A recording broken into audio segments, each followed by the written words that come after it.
Oh my God, what's that, man? The 85 C10, these things look so good low to the ground. He just wants us to go big on this thing. New everything. Free reign to do extensive chassis, big wheels, big brakes, big motor, full interior. Do it all. Now we have room for activity. 1923 Sea Bucket. See the movement there.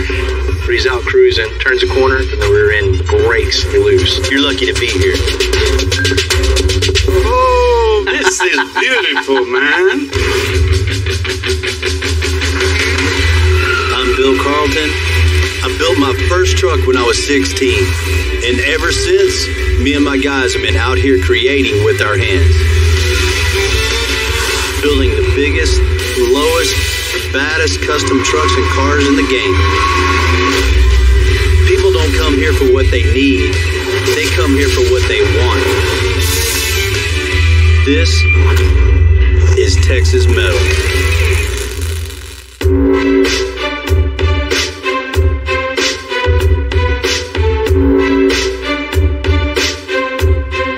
I got a call from Mario, first-time potential customer, to come by and check out his 85 Chevy. We'll see what he's got. What's happening, Mario? Not much, man. How are you? Hey, good morning, man. All right. Good morning. This it, huh? That's it, yeah. 85? 85. The 85 C10, I love these trucks. I'm a little biased on these because I had one of these in high school. This was my first truck. This truck is what I started messing with. I started learning how to customize on this body style right here. This thing looks like it's in pretty good shape. Yeah, it runs good, but I think it's gonna run better when you build it. So what do you want to do with this thing? Lift it? I want to slam it on the floor. Definitely want it on the ground, huh? Yeah. Heck yeah. These things look so good low to the ground. As far as new engine, interior, New everything. Frame, paint, engine. you just want something custom. Yes, sir.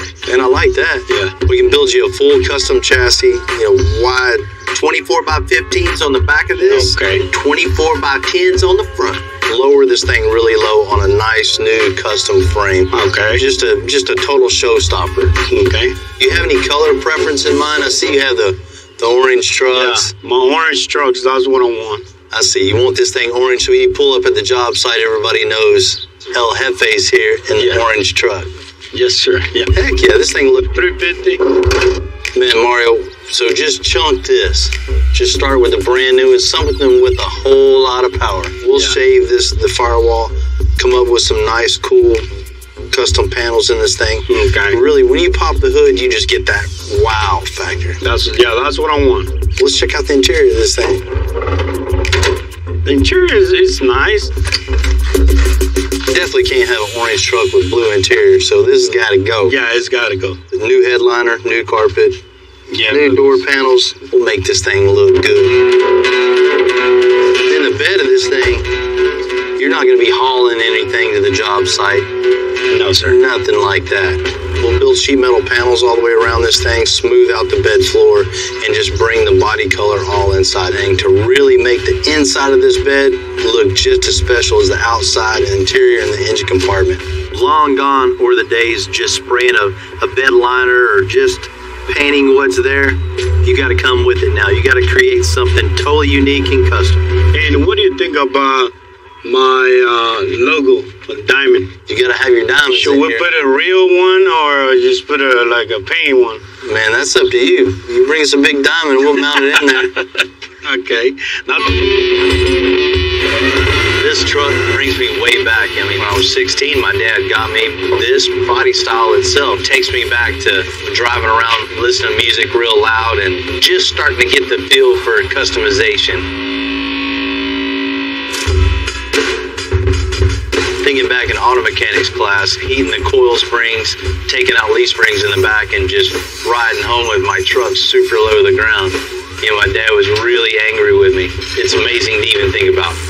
And I can't wait to get into this thing, get it tore apart, and really get the creative juices flowing again and create something really cool and unique for the square body world.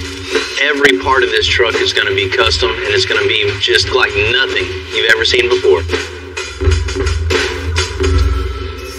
Come on, Timmy. trip down memory lane or what? Right. This gotta remind you of getting in trouble a little bit when you were younger, huh? A lot of it. There's a lot of C10s out there, a lot of the square bodies. You know, seems like everybody has one in the garage, so it's going to take a lot to really stand out. He just wants us to go big on this thing. You know, the first thing we need to do is tear this thing apart and just start from scratch.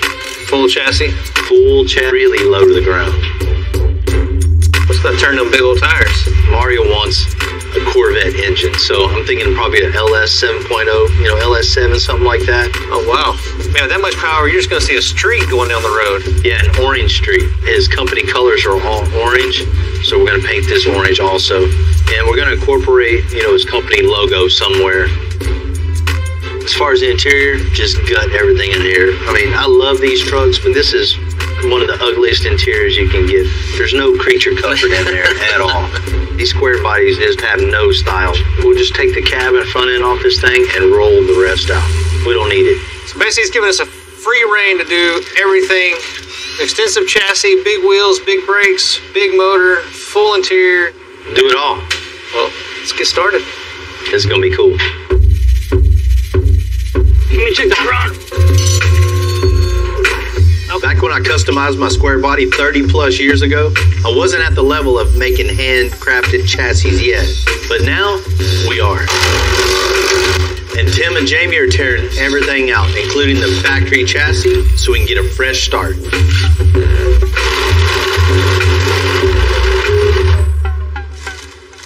the bolt right here is normally this is all kind of rotten. It's kind of expected, but got some skills right here. So I put this tool to work.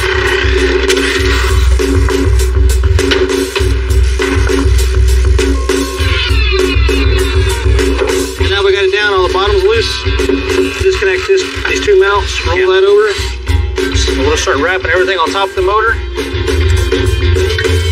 All right, let's lift it up.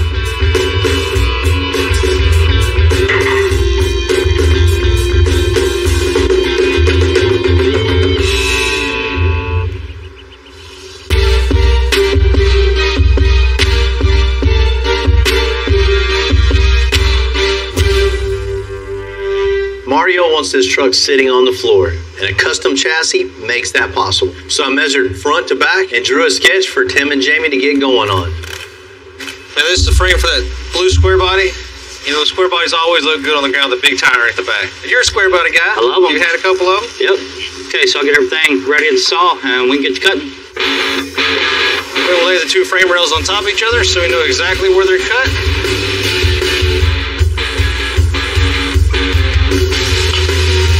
Now we got the pieces cut, they're beveled, ready to go together. The drawing on the table, we can line this up.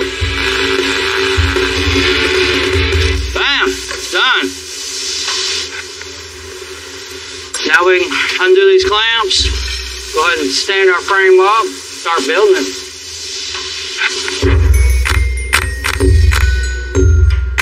Now that the frame rails are built, we're gonna get the right spacing. You know, the next step is just making everything lined up nice and parallel. Yeah, 131 and 9/16. Nice and level. Gotta get my table level. We use this piece of 3-inch tubing to simulate the rear end itself, just so we're not manhandling the big rear end up here. Clamp it up here, get everything nice and square, and we'll just build the suspension right off of this. You know, the square body Chevy is the perfect candidate for a 2-link rear suspension. It's about 80% better than the factory leaf springs as far as body roll. You know, less moving parts, less problems you have way down the line. Me and John brought some tamales to work today. Tamales are a little cold, so I'm gonna throw this string over the heater duct. Keep the tamales up about 15 minutes, we ought to be good. Cool. Man, by the time we get done with this suspension, we're gonna have some hot tamales. Yeah.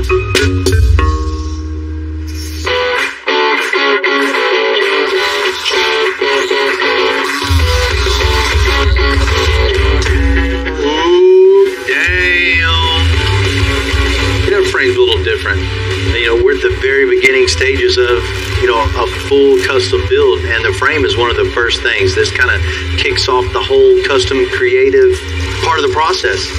A part of the creative process is making all the little bracketry, creating something cool and custom for each individual frame. So this one's going to be different from the one before. The next one we build, it's going to be a little bit different also. You know, everything's mocked up in place. We got our 2 links, we got our back mounts, we got our shock mounts, got our diagonal link. That's every component to the rear suspension. Time to get my tamales. Ooh, a little warm. Yeah, hot. You know, it's not only a fat table, it's a dinner table too, right? I've had a few dinners right here. Yeah. Hey, these tamales clean your hands too. What good stuff. Man, the old frame looks good. Man, that was a good thinking on the tamales too.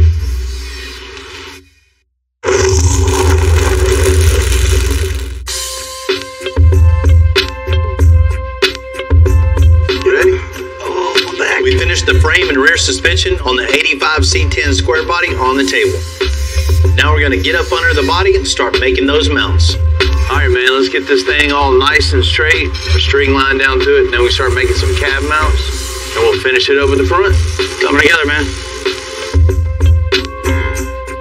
Once we got it level and we knew the foundation's 100% true, John's gonna connect the frame to the front cross member. What we're gonna do is build a piece that connects from our under cab frame rail to our cross member. What we're gonna do is transfer this shape to this 4x2 box tubing, and we'll slice the bottom, and we're gonna turn it into a 3x4. And it'll fit perfectly inside there.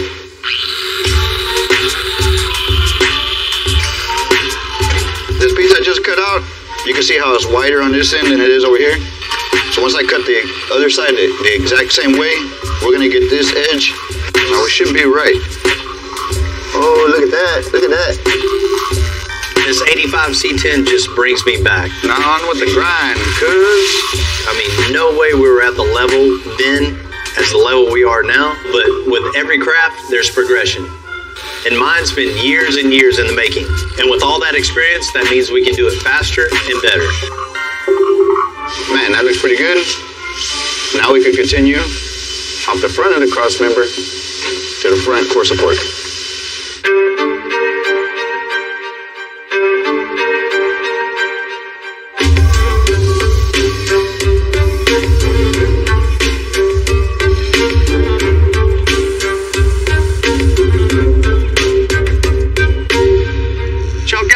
Good morning. Good morning. Got a Morning. 1923 T-Bucket here for you. That's badass, man. It's fun to drive, huh? That's a good fixture. Yes, it is. It's awesome.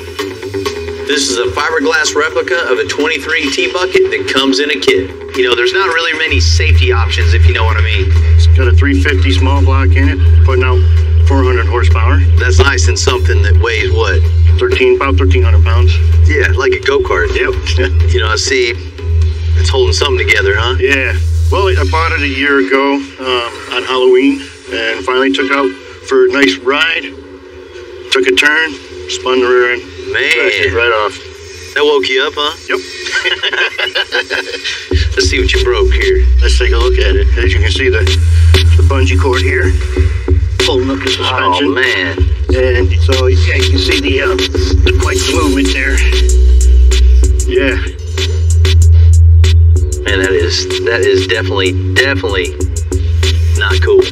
Looking underneath this car, seeing what I'm seeing is unbelievable. He's lucky to be here with us today. Any kind of bracketry on suspension breaking like that, that's bad news. And if one breaks, there's no telling what else is going on underneath there. So what we'll need to do is get it on the lift and really inspect it, go through it, and make sure it's 100% safe for you so you don't have any more issues like this. This car's here for a specific repair, but you know, it just isn't gonna be right just to fix it and put it out the door. We're gonna go through it, make sure everything is 100% safe, and he's good to go on the road.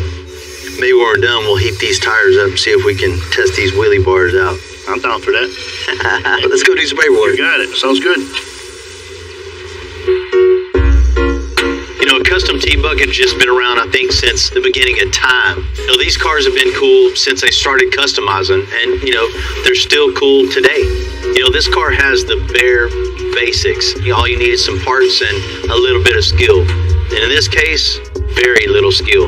Because this car is built so simple, every component on it is very intricate and plays off another. And, you know, suspension brackets are one of those very, very, very important brackets that should never fail. You know, one of the worst things you can do is being broke down on the side of the road. You know, every custom car guy, that's happened to him. One of the most important things you need is that peace of mind in the back of your head, you know, to know that you're going down the road and you're going to be safe. We're going to get old Bill hooked up and he'll be out cruising again before you know it. He's really doggy. What you think, man? And one tire's a little further back than the other. Needs a little alignment, huh? More, a little bit. Right? The guy that owns this, he went on a ride, man. He's out cruising, turns a corner, and all of a sudden the rear end breaks loose and spins him around. Oh, yeah, God, he wasn't going down the freeway at 70, 80 miles an hour. Right, right. You know, back when you were a kid, you were riding a go-kart, didn't have nothing. That's part of the fun of just holding on real tight and giving it gas, right? But he dodged a bullet on this one for sure.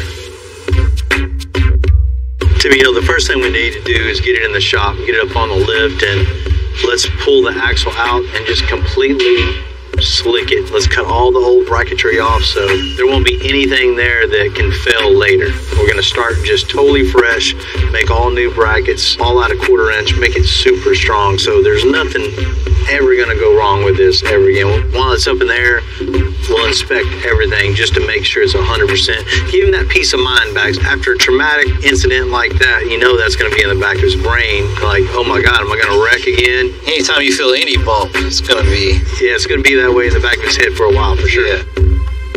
Basically, we're fixing something that should have been done right the first time that they just sold on the internet for somebody else to be their problem. Job security.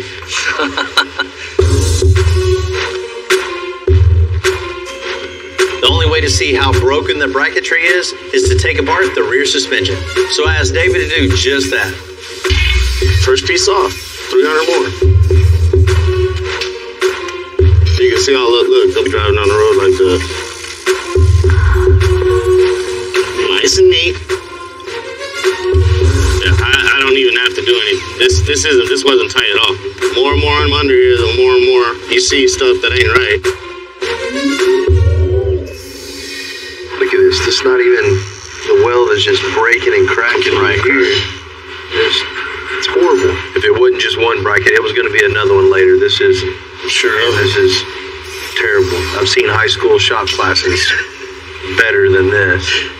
So what I want you to do, let's keep the caliper brackets. Okay. Let's keep the coilover brackets, and let's cut off the wheelie bar mounts. Just clean it all off, all right? Just cut right above the weld.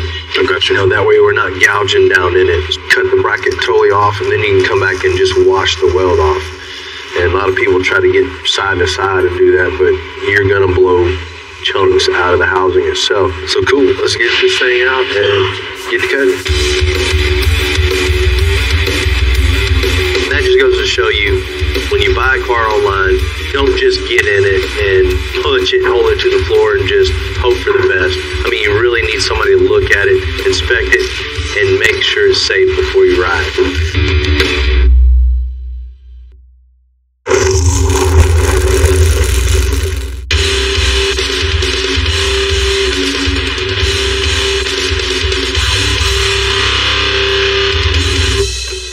I'm sure that 23 T-Bucket looked good online, but man, we got to completely rebuild the brackets to make this drive straight. We got rid of all the old unsafe bracketry that was on here. The brackets for the coilovers, they're working fine. Just the welds are kind of iffy on it. Jimmy's beveling out the old welds and gonna weld right back over. So that way we never have to worry about it again.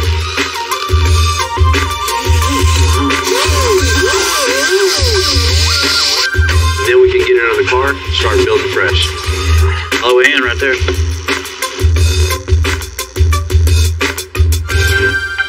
That's the one that broke off? Yes. Push bushings are just totally shot. You see the hole through there? And that might have led to the shift and the jarring of it, making it snap. To try to source that correct bushing is just going to take way more time than this is worth. So I think what we'll do is just make a whole new 4-link, so there's no rubber bushings in it. It's all, you know, solid swivel mount, so won't be any more play stopping and starting. You know, anytime we do multiples of anything like this, we always try to set up a jig so there's no mismeasuring, there's no mistakes. You know, once you have your measurements right the first time, they're going to be right every time. All right, so I'm going to go ahead and cut this 1 1/4, 10.5 inches. That's going to be our upper link bars. Go ahead and cut the ends off so another square. Then I'll go ahead and grab my 10 inches, cut that, put it in the pipe cleaner, sand it, bring it back to Bill, start making link bars.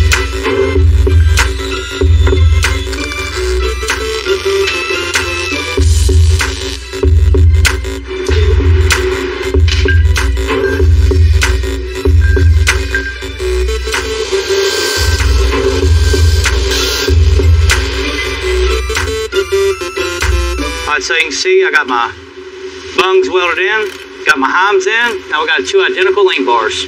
Well, these are not going to wear out like the rubber bushings are. It's got a lot more pivot to it. It's just all out better bushing.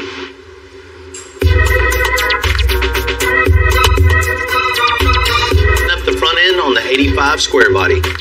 Next step is putting the motor in. We'll put the motor in. We got to have enough clearance for the transmission right at the cab. You don't want to pull the doors off, the front end off. Go this way. It just gives me a lot of extra space and a lot of room to work. It's going to make everything go a whole lot faster and not having to climb in and be crinkled up.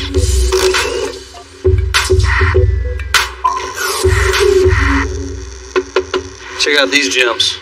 You know, this tells you how far stereos have come over the years. Somebody in the 80s, this was something that was probably pretty loud. You go down the road and, oh man, check this out. It's been a good run, guys. Time to go.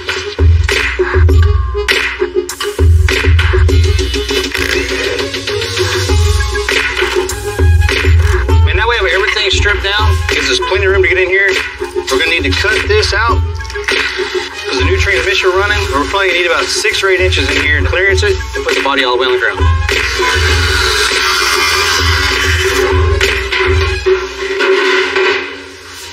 Now we have room for activity. What we're doing now is we're going to clean up this whole firewall. We're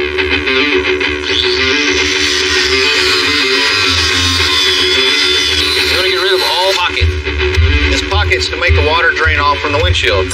So I'm going to cut below the pocket so that it keeps all this weather tight, no water gets inside the cab. As you can see, Timmy did a nice job of making all these holes. Now it's my turn to go back and fit them all back in.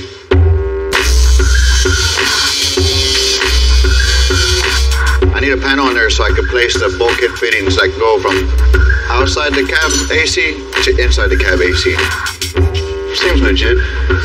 Now we got this panel stuck in place, we can lay out a design of what we're going to bead roll on this panel. We got all the major components laid out. The brake booster, steering column, bulkhead fittings for the AC. Now that that's all in place, we can get into the artistic point of it and drawing out everywhere we want to bead roll these panels. First thing is to kind of lay out a border on the perimeter around the whole edge. That way we don't go beyond that. Now we could draw something in between it and connect it.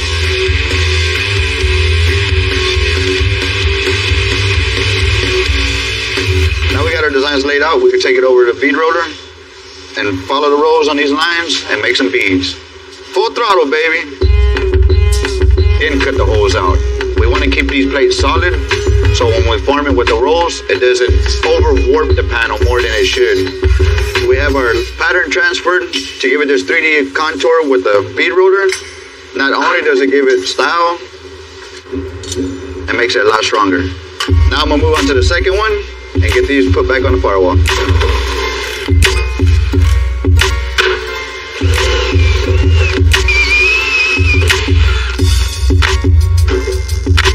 Now we got them done, clamp back in, it looks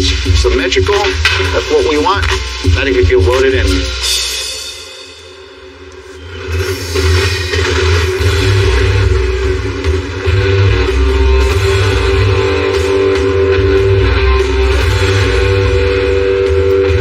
Now we're about to pick this motor up, put it on the chassis.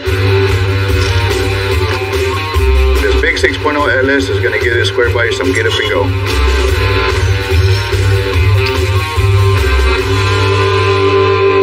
We got a heart in place.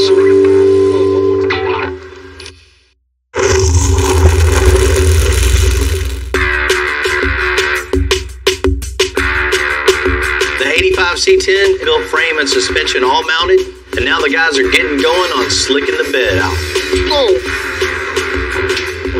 We need to smooth all this out. The sides, the bed floor, the notch cover, the tubs, get all that 100%.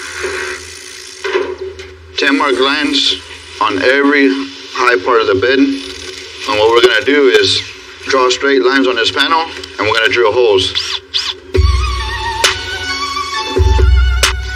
All those holes could get welded down to what's already here. That way this metal is bonded to this. That way if you're driving down the road, you won't have this making that rattling noise or anything, and it makes everything stronger because it's all tied in together. All we're doing now is put some marks on here so we know where to grind the old paint off the bed. It's paneling off all the inside of the bed. That way we don't have no open space. They'll all be smoothed out. All right, now we have the sheet in here. You can see the holes. It's shiny here. It's shiny on the bottom, which gives us a clean surface to weld to. Once we get all this welded in here, then we'll come back and we'll cut out where the tubs go. We'll put the notch cover. So when you look at this thing, it'll be a sheet metal tub, a sheet metal notch cover, a sheet metal tub, and all flat all the way around. These 1923 T-Bucket kit cars are already missing a ton of safety features, but the rear end, it could have killed somebody. We're gonna rebuild this whole thing until I'm 100% sure it's safe to drive again. The last thing I'm gonna do is add a cross member underneath there so we can come down and bring a bracket, hang on the outside of this bolt. This bolt supports every bit of the torque, power to the engine, right to the ground. I got the tab tacked into place. I'm gonna pull this off, have the body guys prime it, and then put it back up. I've got the cross member all primed up. That way there's no rust back behind it. It's ready to weld it in. Last thing's paint after that. We color match all the revamped rear end right to Ford Racing Red. Good. Now we're going to reinstall the wheelie bars, the coilovers, and get these wheels back on the road. Man, this thing looks a lot better. Looks safe, and I bet. Yeah, it's going to be way better now. After a few unforeseen problems, redesigning, a little bit of fixing, it's finally time to give the T-Bucket back. What's happening, Bill? How we doing, sir? Man, doing good. Doing good. How you doing today? Awesome. Excited. Man, I bet. Bill, when you came in, you had a really cool car with a huge problem. That I know. Well, we got it in the shop, went through everything. We're going to give you that trust back, that confidence of knowing when you hit the gas pedal, it's going to go straight down the road with no brackets breaking. Nice, that's what I'm looking for. Well, let's check it out. You got it. I'm excited. Look at this, baby. Back going again? Love it. Yeah, man. Oh, that's what I'm talking about. What you think, man? It's all nice and straight now? Yeah, 1000% better. They really cleaned up that axle. It's freshly painted. It looks awesome. I can't wait to get it back on the road. Everything's where it's supposed to be now and super strong. First thing we did is get it on the lift and just pull the rear end out, ratchet straps and all. And just slicked off all the wheelie bar brackets and the 4-link brackets. Pretty much just hit them with a hammer and new 4 links and the bracketry. And then we had my boy Victor chrome them for you. So it looks, like it did when it was originally built. see a couple added extra supports up underneath there. It really needed that. That was the weak point of the whole suspension. You know, that transfers all the torque from the engine itself right down to the ground. All that was just hinging on one bolt. So we went in, made a little cross member, came down with another bracket, and it made it super strong for you. So Not gonna get my left arm never, ever going to happen again. You can have all the confidence in the world that when you hit the gas now, everything's going to stay where it's supposed to be and shoot you straight down the street. Oh, I can see it already. You know, we get a lot of projects through here, sometimes small, sometimes large, but in this case, very dangerous. This is the worst case scenario. Bracket breaking off the rear end. It could have caused just a major catastrophe. But now we got it all fixed. Well, Bill, we got to get your confidence back. That trust, right? So what better way to do that? Let's go for a cruise. Let's do it.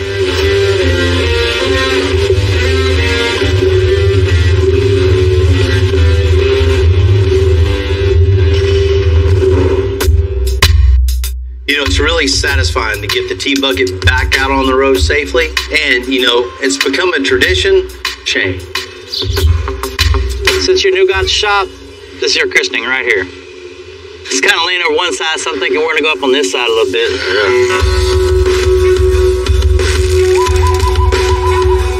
Keep on going. You got to make a bird perch, man. Think about the birds. Last piece, man. All right.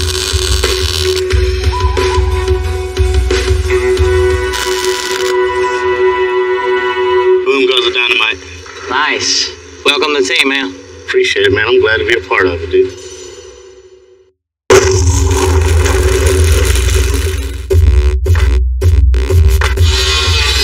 We smoothed the inside of the bed out with sheet metal, and we're putting in the new wheel tub on the 85 C10. There we go. We got two big old holes cut out for some big old wheel tubs for some big old wheels. What we're doing is making a shim so we could clamp the wheel tub to this bar and it'll be perfectly straight from side to side. Got these big old tubs in now. Now we could cap on the inside, get it all welded out.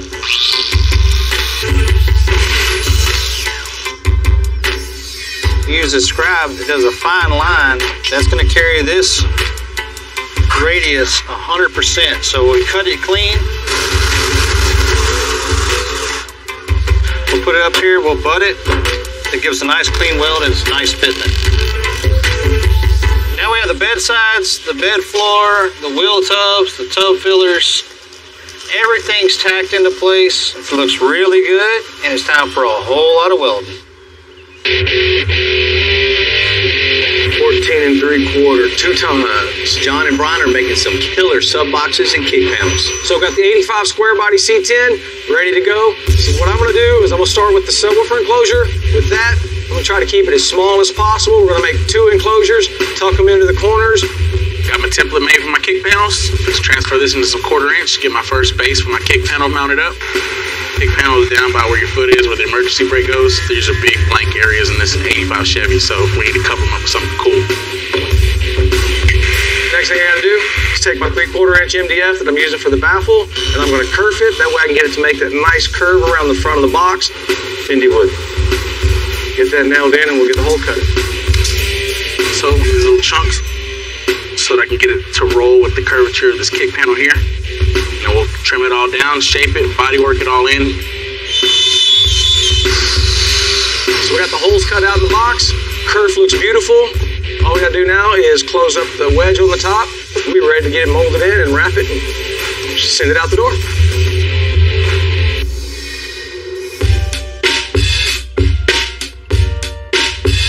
Mario, the owner of the C10, wants his diamond logo somewhere in the bed of this truck. So John's gonna head home and knock it out.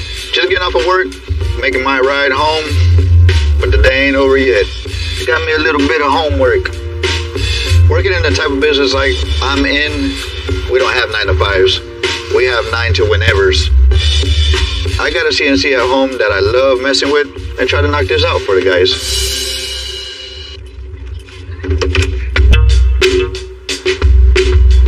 So welcome to the beginnings of my man cave. Unfinished project, As you can see, I'm so busy with other projects that I can't finish my personal project. And over here, we got this big old 5x10 CNC machine. It's actually like a robotic router. I can do me a file on my computer, transfer it over computer.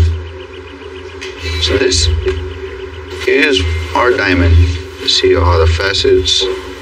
Now that we got this all drawn up, what we're gonna do is run this on a piece of cheap MDF that's a quarter of the price of what the acrylic is. Because if it ain't right, we just wasted a couple $100 of material. Kind of hard to see all the facets in it, but they're there. So now we got a really good test item. Now I feel confident to cut the acrylic. 3, 2, 1.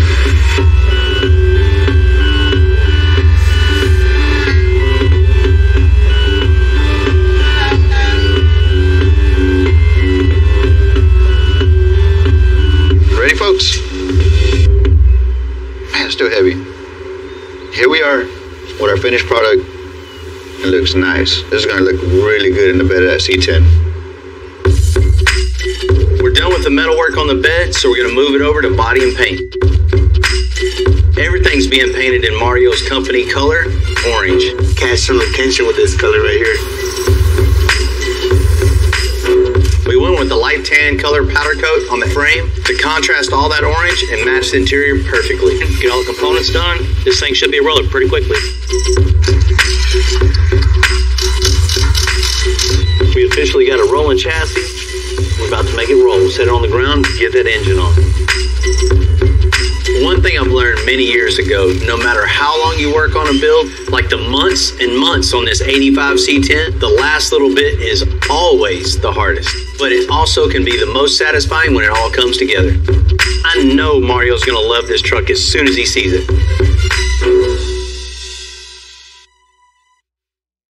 Now, when a lot of people say they work on cars, this is working on cars. I work to work on cars. I come home to work on cars. Hell, when I sleep, I'm probably still working on cars. My hands are probably still moving, turning wrenches. Up there we got a customer's car. That's a full total build from the ground up. Starting with the frame, suspension, engine swap, fully painted, full interior, everything brand new. Over there I got my other car, my 95 Cadillac Fleetwood. That used to be really, really nice until I had a little accident with it. This was one of my first candy paint jobs with all the graphics and metal flake and pinstripe and all that stuff that I personally done. You can see the interior panel there that holds all the speakers. That paint job just flows all the way into the car. It's a good friend of mine. We're installing a vintage air AC in it, power steering upgrade, brake upgrade, and while we're at it, we're putting a little bit of music in it for him. What can I say?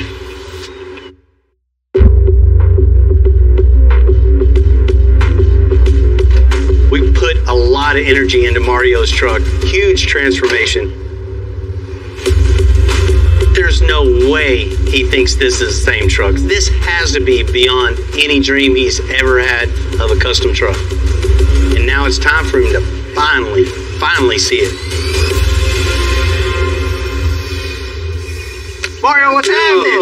How are you? How you doing, man? I'm okay. Man, I know it's been a while, huh? Yeah.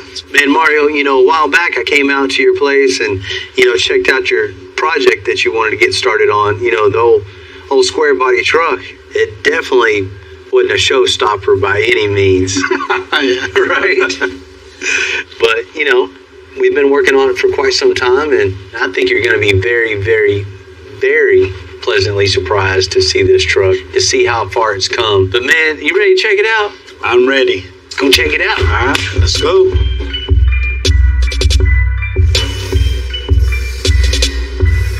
Ooh, it's beautiful.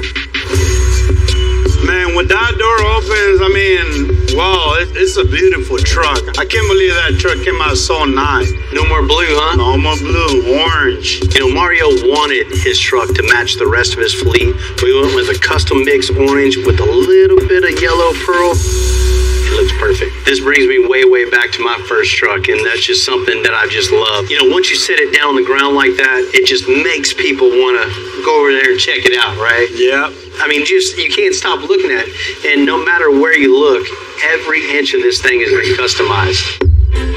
You know, the square body, it's all about that wheel size and the stance and just the overall proportion. So the front, you got to have those 24x9s, and the rear, you got to have those 24x15s. Let's check out the interior.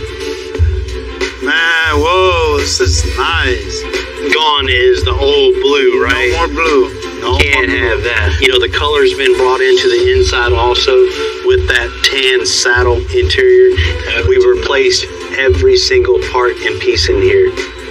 I mean, they've custom built enclosures for the kick panels and the sub enclosure. It just looks, you know, not only custom, it's classy as well. Yeah, I love the seats. I love the steering. I love the, Check this out. Oh, man, this is beautiful, man. No more 305. No more 305. This is nice, man. This is a 6.2 LS. This thing has way, way more power than this truck needs. Oh, my God, this is nice. You see, it's a brand new chassis front to back. I mean, you can look down in the engine compartment and see all the custom parts and pieces that have been built, you know, one-off for this truck. The way you guys did the chassis and everything, they match everything, man. Right? The front end's all one piece now. And the firewall's all been color matched, smoothed out, bead rolled. It's a cool, cool truck. I got one more little surprise for you. It's in the back. I know you're gonna like this. Whoa, that's beautiful, man. Right? We had to incorporate your logo too. So there's no doubt whose truck this is. You know, even in the bed itself with John, Tim in the bed, just smoothing everything out, building the big wheel tubs, building the big notch cover. To get a truck this low, this is what you have to have. The wheels and tires take up that much space in the bed. It takes a whole team, a whole shop to build something like this. And that's something we're all proud of. When I saw that diamond, oh my God, the whole truck, I mean, Man, don't be taking this truck to the job site, man. I know that's what you wanted, man, but don't be taking this. I want, man. I'm not going to put any concrete on top of this bed, man. It's beautiful, man.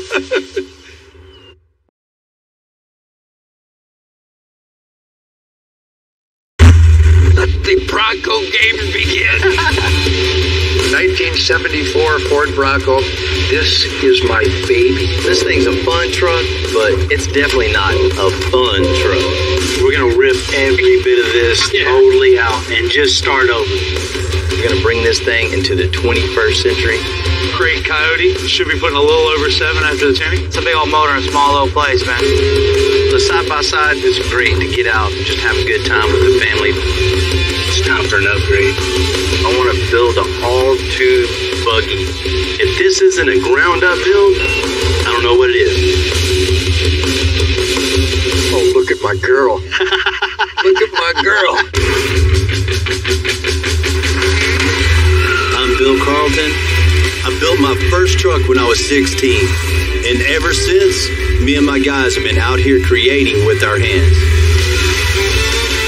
Building the biggest, lowest, baddest custom trucks and cars in the game. People don't come here for what they need. They come here for what they want. This is Texas Metal.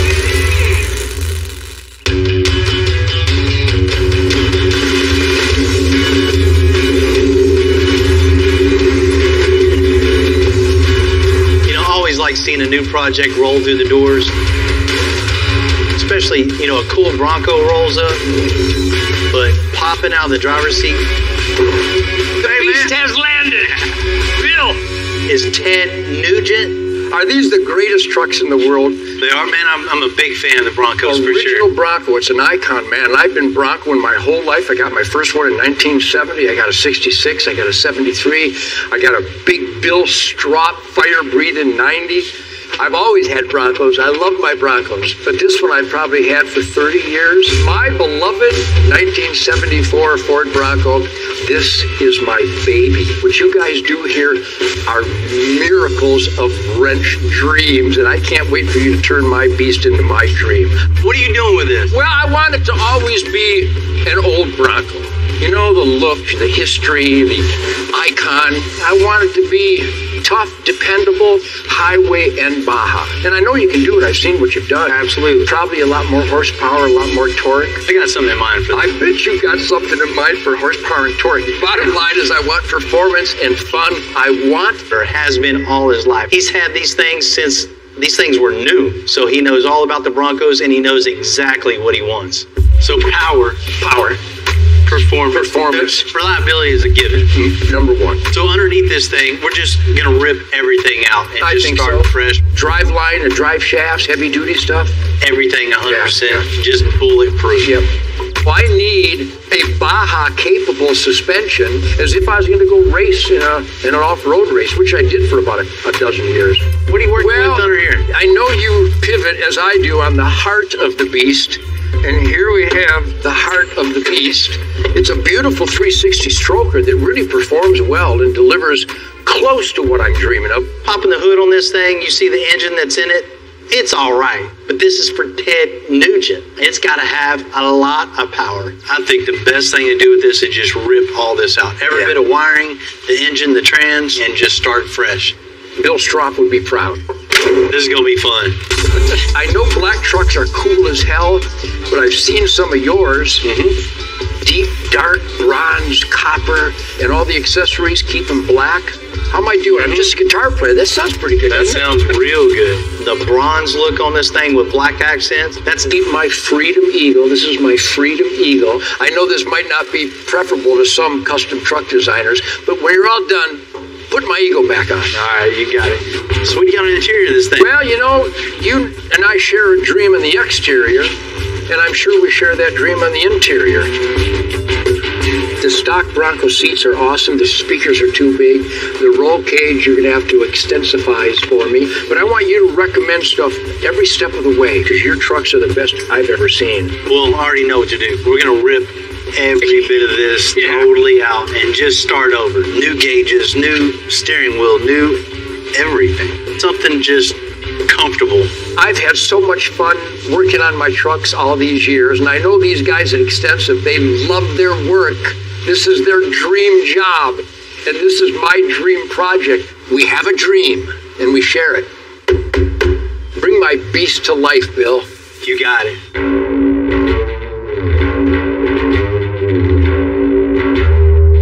You know, this old Bronco, it was built to be used. This thing is just meant to go out and conquer things. Every button on this thing, every handle, lever is built for a purpose. You know, just looking over this thing, seeing all the modifications, time is over. There's so many things we can build at the shop that just going to bring this thing into the 21st century and make something really, really, really cool for Ted. Before we start cutting up this Bronco, I really need to take it on a spin and really see what old Ted's working with.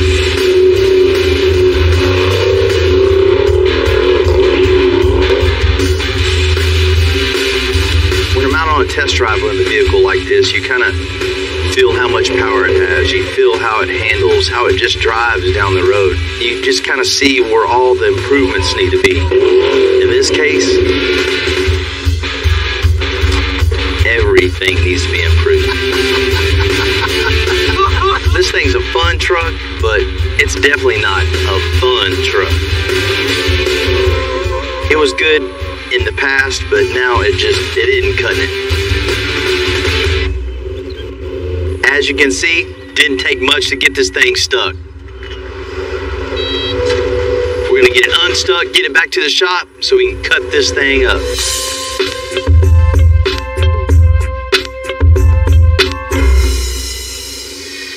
What do you think about the old Bronco? Pretty cool, huh? That's real cool. A little bit. You know, it definitely doesn't have the power that it needs. Bill Carlton said some don't have power. Yeah. Only 9 out of 10 times. Ted wants to get in this thing and drive it wherever, however, off-road, jump, whatever he wants. He's going to abuse this thing. I want this thing to be able to go 100 miles an hour down the road and just jump over stuff, jump right back on the freeway, haul ass home. So he drives just like you. You know, I might have to drive it home and test it out a day or two, you know, just to make sure it's good for him before we give him back. Right? First thing we need to do is get it up on the lip so we can strip out all the old suspension. Everything's got to go. We'll build a super strong, bulletproof 4-link suspension, coilovers, front and rear, something that he can just launch this thing. Got a Stroker 360 in there. It looks nice, decent. It was real cool back in the 80s, but it's definitely not going to cut it now. Rip everything in here, all the wiring, everything 100% out of here. I'm going to put a brand new 5.0 with the supercharger on. This little thing with supercharger. Right? Once we get all the suspension built, John and the guys over at Interior Shop can start building him something old and put back in what's needed. As far as the exterior, of course I like black cars, but in this case he picked a bronze copper color. Of course we'll put our little spin on that to really get the color right on it. We're getting rid of the Eagle, right? Man, he was pretty set on having the Eagle on the hood, so I don't know if I can talk him out of that one.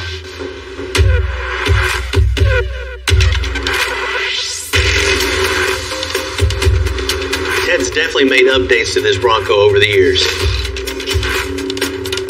But we're going to tear all that out. The old suspension, drive shafts, shocks, you name it. So we can start all over again.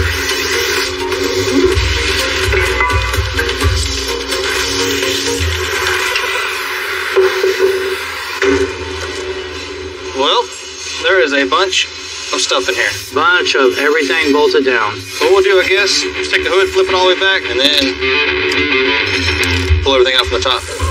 So we'll take everything, just fold it over on top of the motor, put it on a pallet, wrap it up, and then we'll get ready to put the Coyote in it.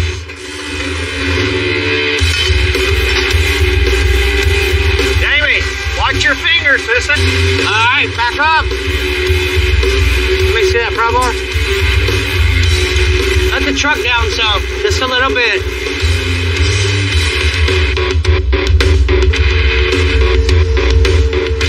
Now we have it out, we're gonna wrap it up with some plastic, put all the parts on this pallet. We'll ship that back to Ted. He's got 4 or 5 other Broncos. He liked this motor so much, he's gonna put in something else.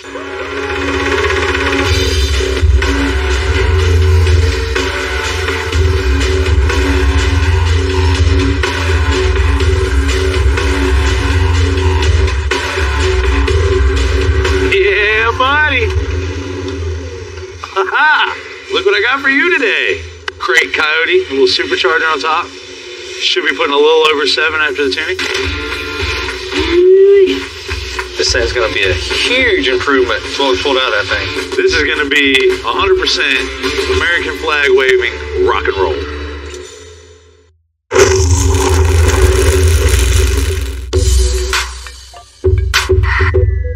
One down. Good? Yeah, good so far. A big part of the custom world is creating custom details, even in places you don't always look. It's a big old motor in a small little place, man. That thing fits in there. Wake up this 74 Bronco, but we definitely can't leave its engine bay looking stock. Basically, when you open this hood, it just looks squared. It was bed linered. It just looked like an old Bronco. So we're adding these panels in here. These two here to take up the sides. Now we're gonna do the front panel that covers the radiator. Kind of made a rough template. This will give us a rough estimate of where we need to be. We'll cut this piece out of a piece of sheet metal. It's gonna fit right on the truck the first time. You know, that's a good part about doing what we do is there's no real book on how to do it. Everybody has their own different way. So with this, it's just kind of free reign to do whatever you want, as long as it makes the engine bay look better. And when it's done and painted, it looks like a lot of thought went into that rather than just a bunch of scanning and print. What do you think, buddy? You got a cold-ass nose. You know, this is another example of like geometry in school, trying to read out of a book, wasn't happening. Now, in the shop, whether it's a suspension, it's placing a bag panels, we use it all the time. Hands-on geometry, I love. Trying to figure things out, trying to figure out angles, this and that. If I would have hands-on learned it like this, I would have been a straight A student. See how this engine bay starts, everything hidden. So when you open the hood, it makes all your attention go to this motor. We want to give him 100% effort on this engine bay. When you open it, it's just a wow factor.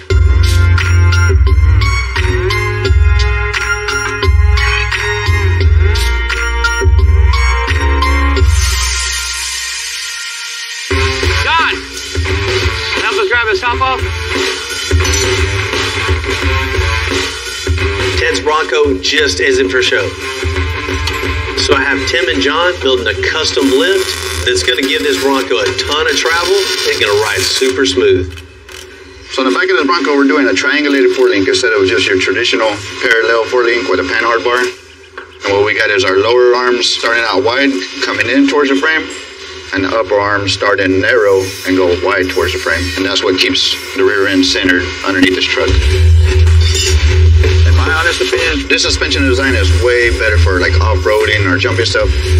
If you jump off the ground or hit bumps or uneven roads, this thing stays centered as the axle does this. And that's what we want, because he is going to be off-roading this truck. So he has to have the best suspension articulation for it. Now we got a 4-link in place, exactly where we want our rear end. Cycle the suspension up and down. Articulates pretty good, Timmy. This thing's gonna drive really, really good.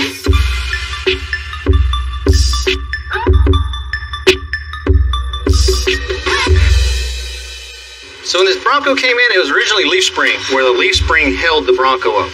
I need room for the coilover to go to here, up, and as you can see, we're gonna run into the body. So I'm gonna come in here where they've already notched it back for their shock. I'm gonna cut the body out of the way, and then we'll have room to mount the coilover however we want, to mount it properly without having to go around the body. This is the notch on the bottom. So we're gonna continue this line back, flush with the back. I'm gonna cut this, and this will eventually move out to here, and we'll skin the middle back in.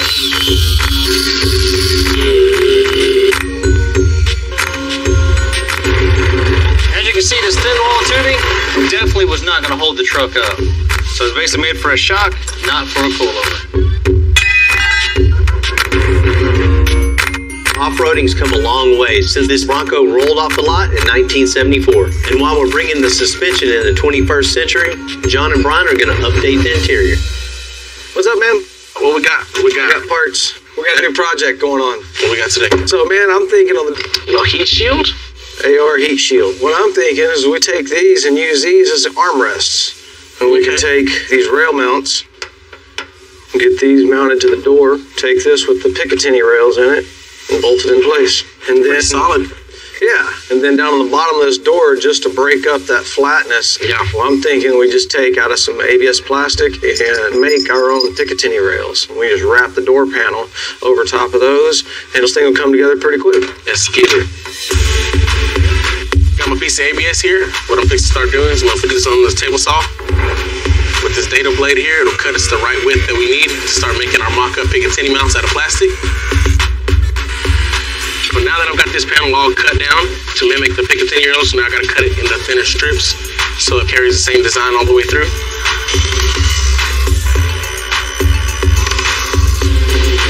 Now that these are all cut, you notice these are square versus these are beveled over. And then we'll run them back through so we can bevel the edges to make it mimic perfect. See my bevels here? We are matching now. Our dado blade cuts these little lines in here. We gotta get those out of there. We use this tucking tool. You just get them in there and push them, pop it loose. These things are going to see where we want to put that at. We got everything cut, modified, ready to go. Get it marked out so we can get the holes drilled in. And then we'll take these rails here that Brian just finished up. We'll get these on the bottom of the door. Get everything locked into place. Once it's all locked in, this panel will be ready to wrap and get it on the truck.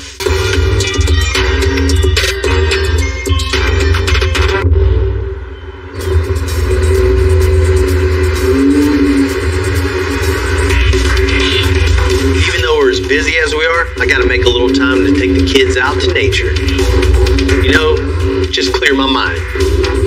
Ted's been a huge part of the off-road community for many years, and working on this Bronco has made me think about something that I had in mind for quite a while.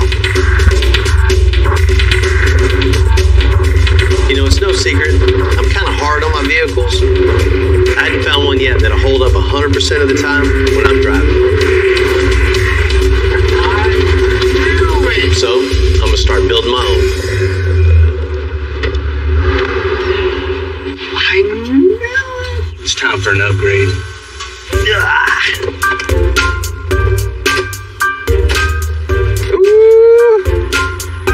That was fun. Yeah. Are you gonna build one of these? Maybe. It crawls over stuff, but I know we can build something something way, way bigger and better. So does Mom know you want to go on one of these? She don't even know everything.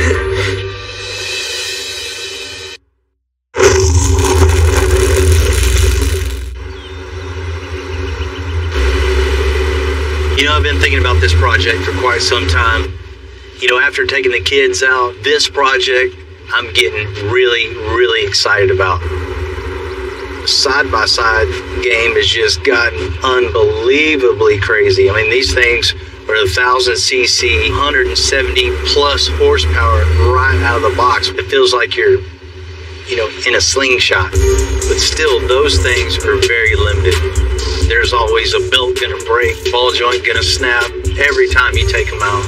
I just want something totally one of a kind, unique, and indestructible. I got some big ideas, some big plans, and I got 4 really big things on the back of this record to get started with. What is this? Those are some big tires, right? Yeah, 58 inches tall, 24-inch rim. Wow. Man, what are your plans with this thing? You know, the side-by-side, but it's definitely limited, right? Well, with these, I want to build something that just pretty much limitless. That's really scary coming from you. Right. Really scary. So you want to build a buggy from nothing. We're going to build everything around these tires. That's going to be fun. Big shocks, big 4-link with big military axles, so I'll never have to worry about snapping axle or anything like that. All tube chassis and big Cummins diesel in this thing. Oh, so, diesel? Yeah, just over the top and just indestructible is what I want. You found the limitations on your Baja truck. You found the limitations on your side-by-side. I know you're going to push this to the limitations. Well, you know, you got to test everything out to see where those limits are, right? So does your wife know about this? You know, Keegan asked me the same thing. She ain't got to know everything. Right? All right. You know, most of the time, you're starting out with a car, a truck, lifted, lowered. You got a kind of an idea of what your parameters are. On this specific build, we're starting out with tires. That's it. Pretty much all of this build is in my head. One of the first things when you're designing something like this, it totally depends on the wheelbase, the stance. You know, once you get the tires in place, once those proportions look good, first you get the floor built. You figure out where the engine's gonna be. You figure out where the seats are gonna be. Once that's established, then you start building the cage itself. Then you start building the front end around the engine. Then you start building the rear end around shocks. All that comes into play, and you can only establish that in stages. Once you establish all that, you can actually start cutting some metal and start building.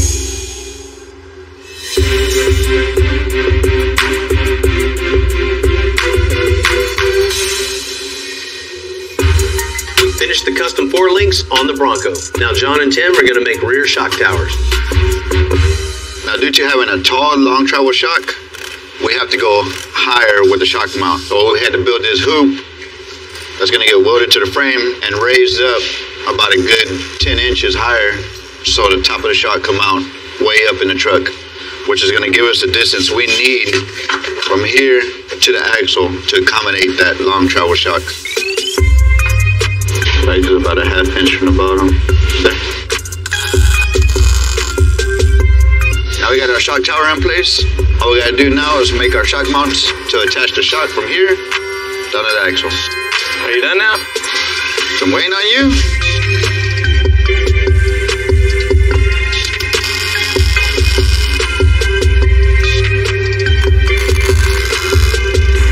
Now I got the shock in place, set up at right height.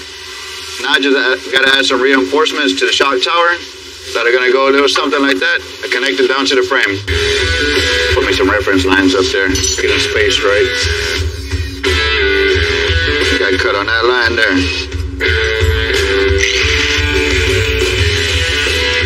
Not only is this gonna give this shock tower a whole lot more strength, but it also has the signature extensive aesthetic with this little step out here on the frame and then the tubing put it up to it.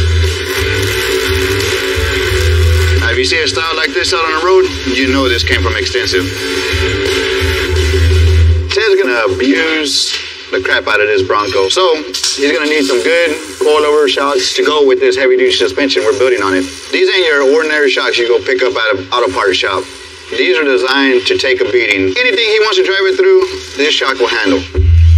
We're gonna mock up one of the shocks without the spring. Long travel suspension means that your suspension will articulate a lot more than what a stock suspension would. And in this case, you got 12 inches of suspension travel on this truck.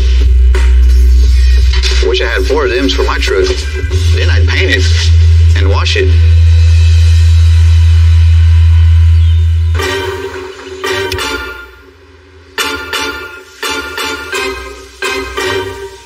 Nice. All right, so we got our new foams for Ted's Bronco. These have been modified a little bit. They've got these bolsters made into them to help hold him in the seat a little better. What we're gonna do here, we're gonna take our foams, we're gonna start drawing out our patterns on this so we can get it all figured out and get everything to size. That way we can take that and transfer that from our foam into our material, then we'll have something to sew together. I'm just transferring my patterns into this chipboard here for my insert. We'll cut this out.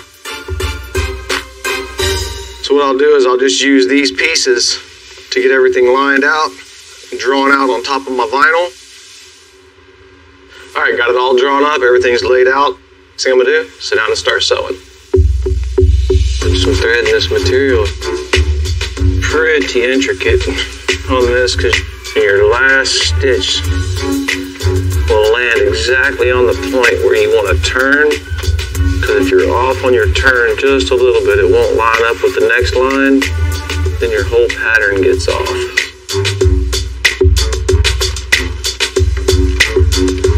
That's done. Now all we gotta do is cut it out.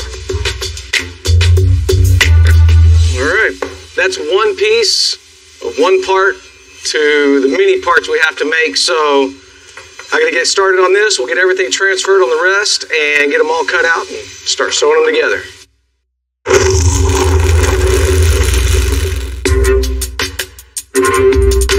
With the new Coyote custom shocks, suspension, it's really important to keep the Bronco running straight. And John's working on that right now.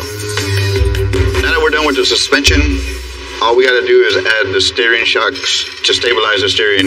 With these big wheels and tires, you need some kind of absorption to absorb all the shock that the tires are gonna be going through. So we're gonna put 2 of these in line as so, and these are gonna take all the shock out of the steering. So I got my mounts cut out, and these are gonna be placed here, centered with the differential. Now we're gonna mount 2 shocks here, one going this way, one going that way, fixed to the steering. Now we got the shock mount in, shocks mounted, everything's in line. Now all we gotta do is make the last final 2 tabs on each end. We're gonna put these up to the end of the shock, 21 3/4. That's what we want. We'll tack that, and we'll steer it to the right, tack that side. Now we got the steering shocks on. As you can see, it steers left and right. It's gonna make for a smoother ride while Ted's taking this thing off-roading. Now that John's finished up with the steering on the Bronco, ready to get this body off? It's time to blow apart the frame and suspension. We're gonna get this frame moved out of the way, get another dolly in here to set the body on, and get the body over to the body shop.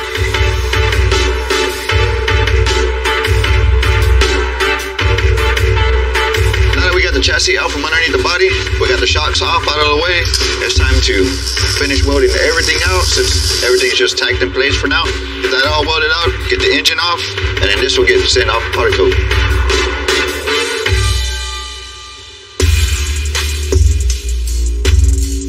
You know, I've never built before. I want to build an all-tube buggy. Of course, with any project, you want something, you know, pretty much indestructible. You got to start out with some indestructible parts. So I'm gonna meet up with a friend of mine, Charlie. He's got some military trucks in his property, so we're gonna dig around, see what we can come up with to really get this project started. What up, Charlie? What's going on, Bill? Man, I need your help. You know, I want to build a buggy, just something I can take anywhere and do anything with, just something totally indestructible. And I know you got those military trucks back there. What better axles to use than those big old deuce and a half? I got them hid back there in the bushes. It's growed up pretty good, but we're gonna have to get past the guard donkey. You got a guard donkey? I carry carrots, so they don't bite you. Me and Bill go way back. We've been friends for about 25 years. They called me. I had a tow truck at the time. I went out there and he had a truck. The airbag blowed out of it. Man, you really do have a donkey. Got it up on the truck, got it hauled to the shop, dropped off without any damage to it. We've been friends ever since. Here's a carrot. You're going to have to become his friend before the day is up. Come here, buddy. I got a donkey because the donkey is loud. You can pet him, it's barking all the time, but when you hear my donkey hollering, you know somebody's in the yard. Man, he don't look too bad, Charlie. So all you need to do is bring some carrots and I can have whatever I want, huh? Yeah. Cool. Where are these axles at? Back here in the back. Charlie, you got crap everywhere. I got a hoarding disorder. Yeah. That's a totally different show.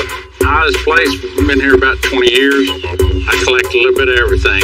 I got boats, jet skis, front end loaders, fuel tank, Volkswagens, Jeeps. What are you gonna do with this? Thinking about making a restaurant out of it one day. Well, you know, I might make a hunting cabin. The houseboat, I was gonna take it out to my place on the lake, but the community rules didn't like the idea of me bringing it up there and making a cabin out of it, so that's as far as it's gotten. Well, here she is. That's exactly what I need, Charlie. Weighs 2.5 tons? Yes, sir. You got a tree growing through this thing. How long has this been back here? Well, we count the rings on that tree. It'll tell you how long it's been sitting there. Well, this is it, man. You know, I can't haul this thing. No, I'll get the loader and drag it out. Man, I know you're going to give me a good deal on these things. I'll figure out something for you to trade out on. You might have to get some carrots from a donkey. All right.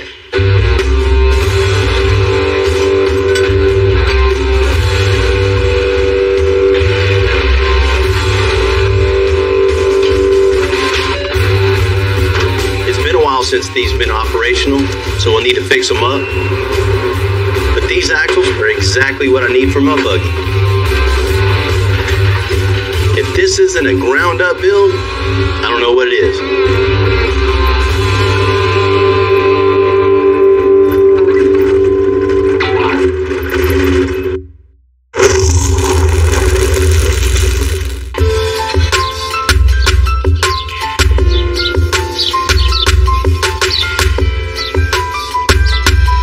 So far, we have axles and tires for my off-road buggy. Because we're building this from scratch, sourcing the right parts is even more important. And the list, it just keeps growing. What's up, boss? What's up, man? Need some parts. For your buggy? Need a lot of parts. Got the diesel engine. Diesel? Diesel family. Bring the engine. Bring the trans. We got tires. We need column, steering wheel, seats.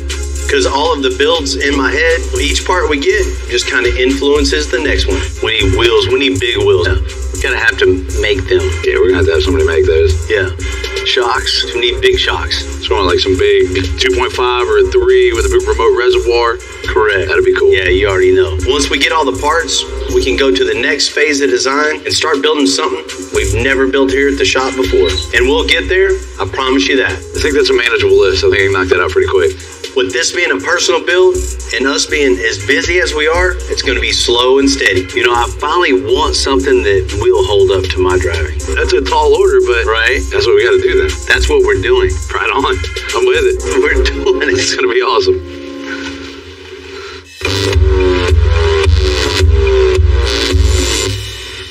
While the body guys are finishing up on the 74 Bronco, John's getting that much closer to buttoning up that custom interior. Got the panels all ready to wrap, and cool idea just turned into a pain in the butt idea. Let's build Picatinny rims. And then wrap them in vinyl. I'm gonna start questioning from now on what these great ideas are. Working on these door panels, they've been a real pain to get these details, but that's kind of what we do around here, you know. We make it different, try to outdo ourselves. You know, I've never made a Picatinny rail before, much less tried to wrap one. Anybody else? Just like that, the door panel for the Bronco is finished. So all of our time so far has just been spent making pieces and patterns and panels and all that good stuff. So now all we're gonna do is sit down here and put it all together.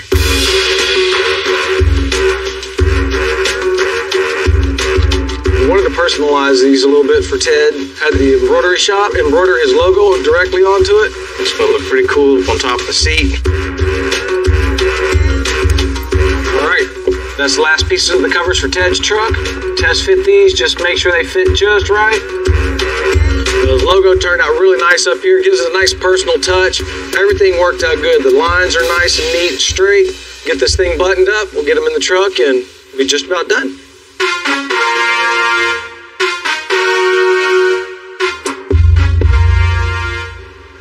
Ted said he wanted stray away from the black. He wanted some color this time. And he said he wanted some, you know, like a bronzy kind of coppery color. So I'm looking through little color chips to kind of see what would look cool. I'm definitely feeling the copper color, but finding that right one is always difficult. We're getting close, or I think that right there, I think that's it right there. The perfect color for Ted's Bronco. Every color kind of plays upon the wheels, tires, the stance. You know, when it's picking color for myself, nothing to it. Hey, I like that color. But when you're picking a color for someone else, especially Ted Nugent, you want to make sure it's right for sure. All the metal fabrication, all the interior, all the wheels, tires, suspension, all that is void if the color isn't right.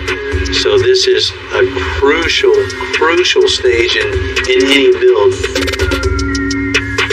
I think probably a black roof along with glossy black suspension, maybe color match bead locks on the wheels. That'd just totally make for not only a huge transformation, but just something that just looks mean, and Ted's gonna be happy to be seen in this.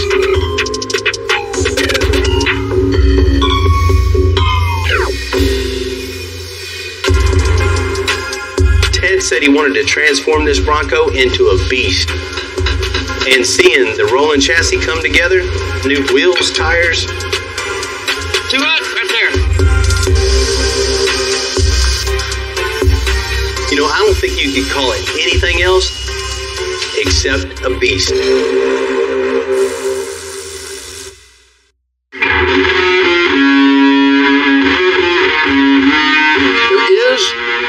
Bronco cult, and I may be the czar of the Bronco cult. I'm not just the Motor City madman because someone thought I was. I really am. I was born in Detroit in '48, and you add the horsepower Detroit guy to a bow hunting outdoor maniac like me, and by the time I got my first Bronco in 1970, I thought I was like Mickey Thompson and Bill Strop and Parnelli Jones at the Baja. Even though I was only in a swamp in the Michigan woods, those off-road races were the research and development of what we now enjoy, even with the brand new Broncos coming out. There's Bronco Dreams, and then there's Texas Metal Extensive Bronco Dreams. I can't wait to get behind the wheel and just go nuts.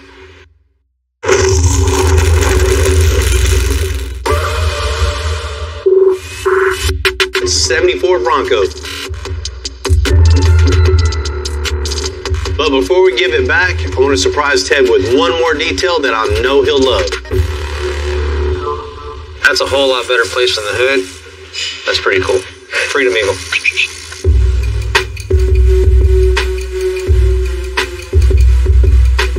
We've been working on this Bronco for him for quite some time. It's a huge journey, a lot of work. And today is the day we find out how good we did.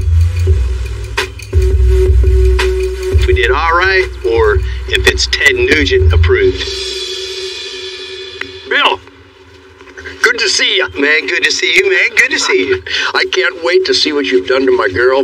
I have these big dreams. You know, I'd be lying if I say I'm not nervous right now about what you think about your truck, because I know you have such extensive history Yes. with Broncos, and I know you know every nut and bolt on a Bronco. I do, yeah. I might know the history of Broncos, but I'm looking forward to the future of the extensive Bronco, because I have a funny feeling that this is unprecedented. And if you would please bring me my girl ASAP before I go nuts.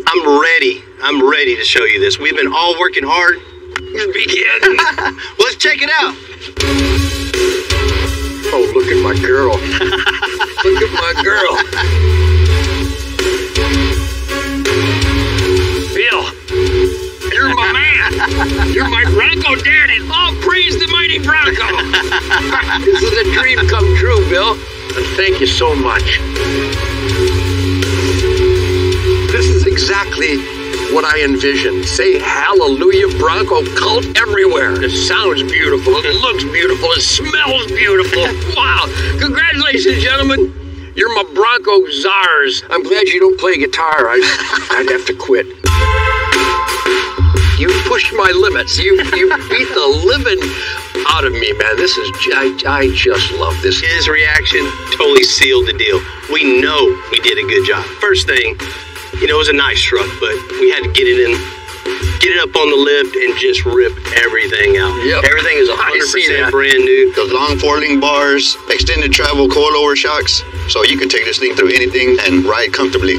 Michigan swamps haven't got a prayer. I see it all. The custom bumpers, the lights, the roof rack is just unbelievable. With all their unique, creative, original classic Bronco image, but you fortified and augmented it. It's Bronco art. It's got that burnt orange copper bronze thing going on. And you even got the matching bronze on the axles and the pigs. With the black suspension, you know, black frame. You want a little color down underneath there, right? This color combination is absolutely perfect. And the word perfect is so rare nowadays. Ted, I know you're going to be spending a lot of time in it. I will. Check this out. Let's check it out. Oh, boy. Look at this. Are you kidding me? Look at my new home on wheels. How beautiful is that? We couldn't leave well enough alone, right? So we just ripped everything down to the sheet metal, upgraded everything, the seats, the headliner, the door panels. We just had to incorporate. Great touch, man. Those look like Nugentized door panels to me. Perfect. The more you can Nugentize, the better life you have. You've really checked off all the boxes. This is going to be my daily driver. It's not a show truck, but it's a go truck that happens to be a show truck. And I'm not going to treat it too tenderly. I will respect your artistry, but she's going to be a workhorse. I know you had to keep the Eagle. We had to keep the Eagle. Had to keep the Eagle. But, you know, we kept it. And it's here with it. You can touch it at all times. You made a great decision, man. Thank you so much. Well, if you like this, wait till you see under the hood. I can't wait to see under the hood. I love under the hood. It's all awesome, but I have a funny feeling this is going to be my favorite. Me too. Oh my God. I don't think that's legal in Detroit. That is so beautiful. Look at that. The engine that came in here, it was all right. That's nice. Nothing compared to the new Coyote, especially with the supercharger on. Max tune, you're probably about 7. That'll do. Pushing a little over 7. That'll do. That'll get me where I'm going. To get this beast in an old Bronco. Congratulations. You One guys thing we wanted to do for you was leave everything you need accessible. Right. But everything else is all under the panels, so you don't see none of that. Out of sight, out of It's mind. an engineering masterpiece. Again, this is the way everybody should do it. That engine compartment is so clean and so efficient. What he does to the engine bay, it's literally artwork. I had visions and outrageous ideas, but you guys actually kicked my ass. I'm going to go to these old Bronco rallies, and the rest of the Broncos are going to part like the Red Sea. Well, let's go for a ride. Let's go for a ride. I'm driving. All right. We all put 100% old truck. It's a huge honor for myself and my team to put our skills, our passion, and our just love for what we do into a project like this. You know, it doesn't get better than that.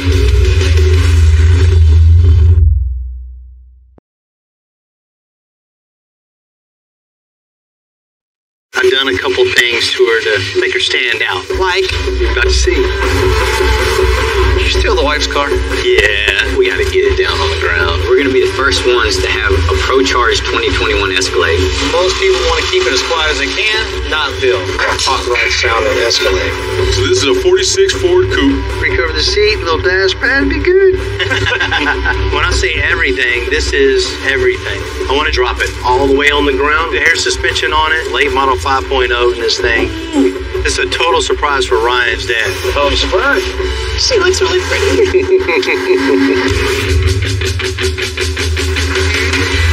I'm Bill Carlton. I built my first truck when I was 16. And ever since, me and my guys have been out here creating with our hands. Building the biggest, lowest, baddest custom trucks and cars in the game. People don't come here for what they need. They come here for what they want.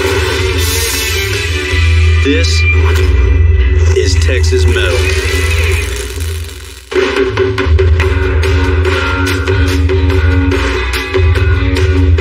My old friend Ryan called me. He said he got a new project for us to do it. His family owns a company that builds and sells records. In fact, his dad started the business back in the 70s. Ryan, what's up, man? Hey, how you doing? Thanks for coming out, Bill. Yeah, man, yeah. Got this project for you here. These the ones you're talking about? We're going to start with this one here. What year is this thing? So this is a 46 Ford Coupe, and my dad bought it back in 86 when he turned 40. Tore it apart about 15 years ago, and here we sit. Same spot. Oh, man. You know, I've heard this story a million times. A shop takes in the car, tears it apart, there it sits for years, and they never finish it. I need somebody to put it back together. Yeah? Something special. How old's your dad now?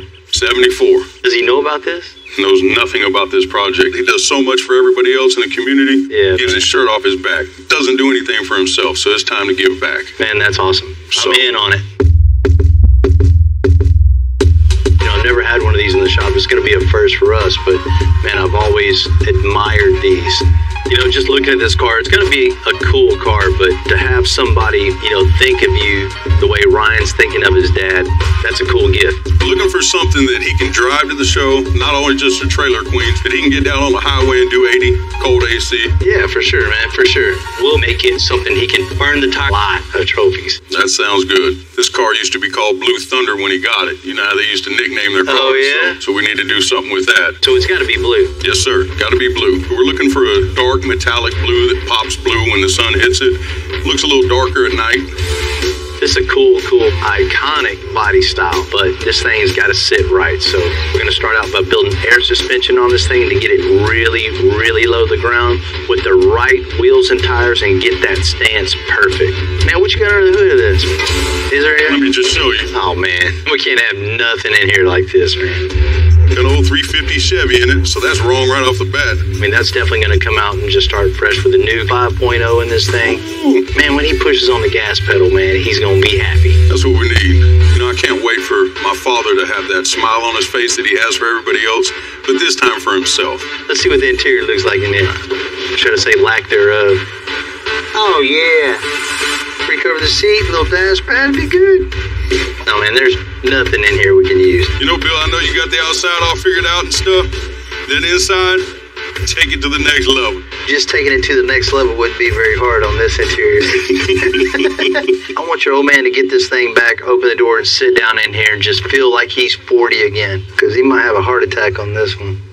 But this will stop him taking those little blue pills, so we'll be all right. Yeah, you won't need them no more after this, right?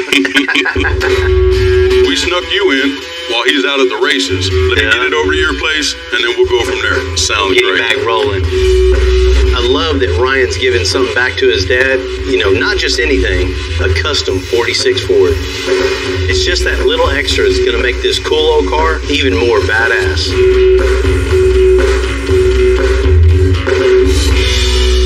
You know, most people see a car like this and go, man, look at that cool old car.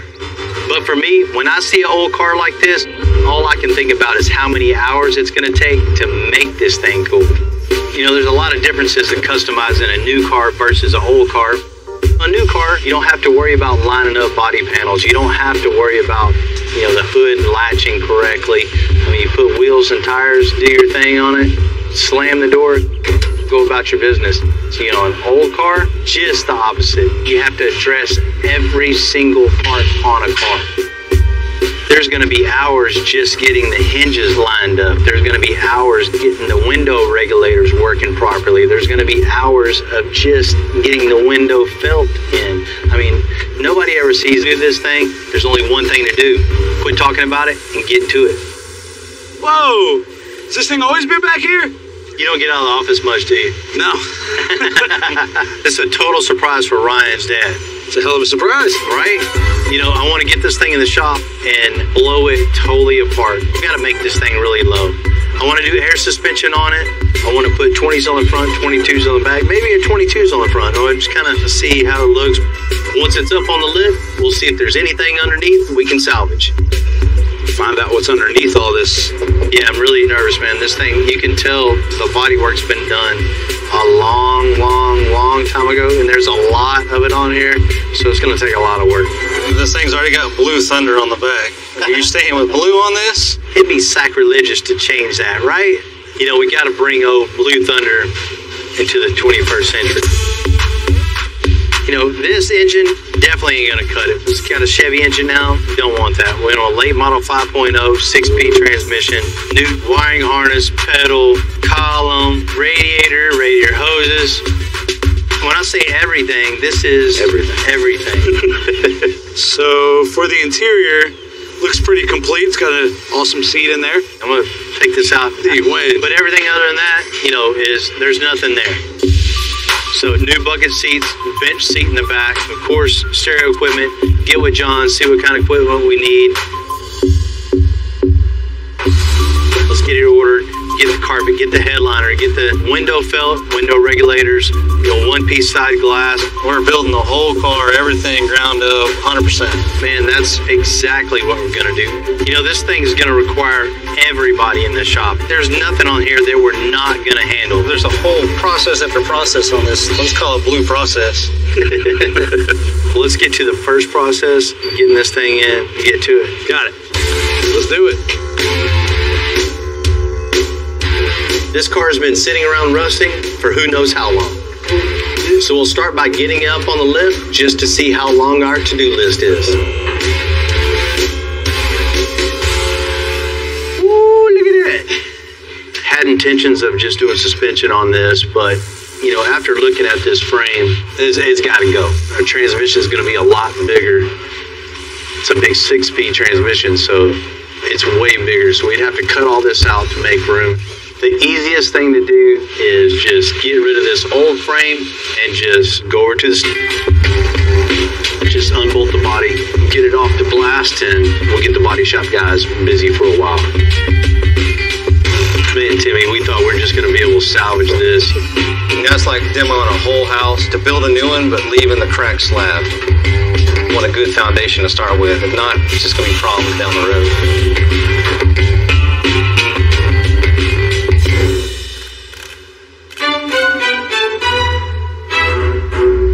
Body separated from the chassis. We're going to roll the chassis out, fasten the body to a body cart.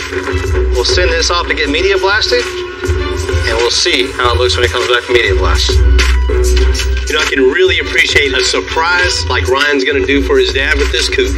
I surprised my wife Jennifer by customizing her cars a few times. I might have gone a little bit too big for her taste, but she's got a new truck, and I'm ready to try one more time. Did you steal the wife's car? Yeah. You know, I want to surprise her. You know, I want to do a couple things to it. You know, she calls it Betty, so I want to get Betty hooked up. So is this going to be a little surprise, or one of your SEMA take her car, we're taking a SEMA 2-week surprise? And then I was like, oh, I'll just take it to the shop and fix a little dent on the back. And 2 weeks later, it was in Vegas at the SEMA show, totally repainted, full interior stereo. She wasn't too happy. Couldn't haul groceries in the back anymore, but I think we got to get it down on the ground. I knew that. I knew for you to say. I knew exactly what you were going to say. I mean, look at that fender well gap there. Man, that's way too big, right? We'll drop it down probably about 6 inches. You know, just a little bit, about 6 inches. fill that up with a nice big wheel and tire. And, we just can't have a 22, 24. We got to have a big wheel and tire, right? Something to separate it from the rest, but still make it drivable. They didn't even have a kit to lower this? Man, that's what we do. So we got an empty rack. We'll just pull it in, pull the wheels off, see what happens. I mean, we might even get it on there and just decide just to put air suspension on it and get it down really, really low. That's the bill, I know. I don't know of a better way to say I love you and thank you than dropping her new Escalade to the ground, put some big wheels on it, and making her stand out. That's an extensive way, right? Yeah. Good-looking stance with the right wheel and tire, it just gives it that attitude, that aggressive classiness. Set her apart from, all the other soccer moms, and feel special the whole time she's driving. It won't be another one like it. She works hard every day, pretty much takes care of the kids because we always work late, getting home late. We don't get her hooked up. It definitely takes a lot to put up with what we do. It's a good call. Yeah, she's been needing a little surprise lately. She married you, she has to like surprises.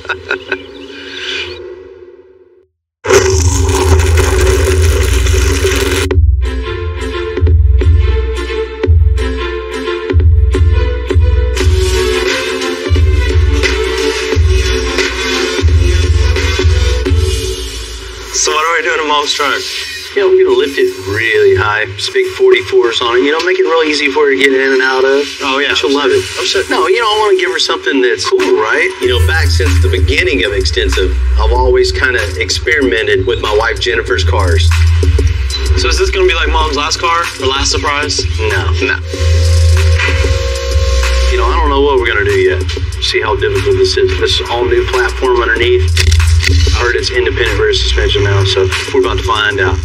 With her 2021 Escalade, I want it to be custom and cool. But, maybe just a little more understated than I have in the past.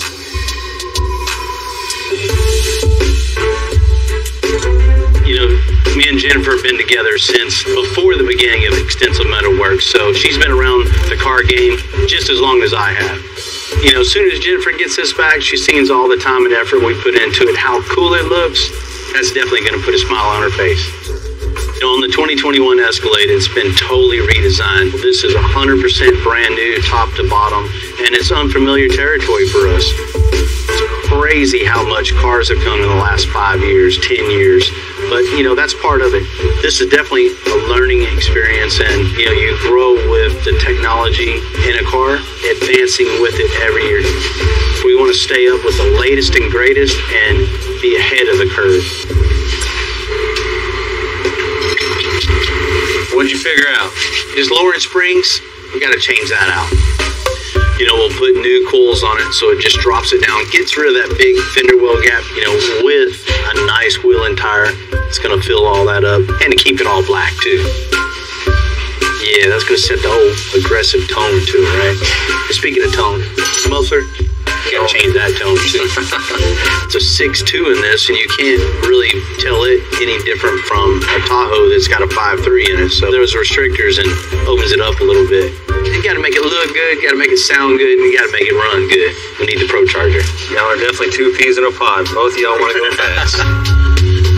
There's nothing available for this. It's so new, so Justin will have to build whatever it needs. And these little steps can't have the pontoon look, right? We got to get rid of those. Put the retractable steps on so it looks nice, clean, streamlined, low to the ground. Man, I'm not going to lie. When you first told me you're going to surprise her, I was a little nervous myself because I've been a couple of these surprises and they go off the charts sometimes.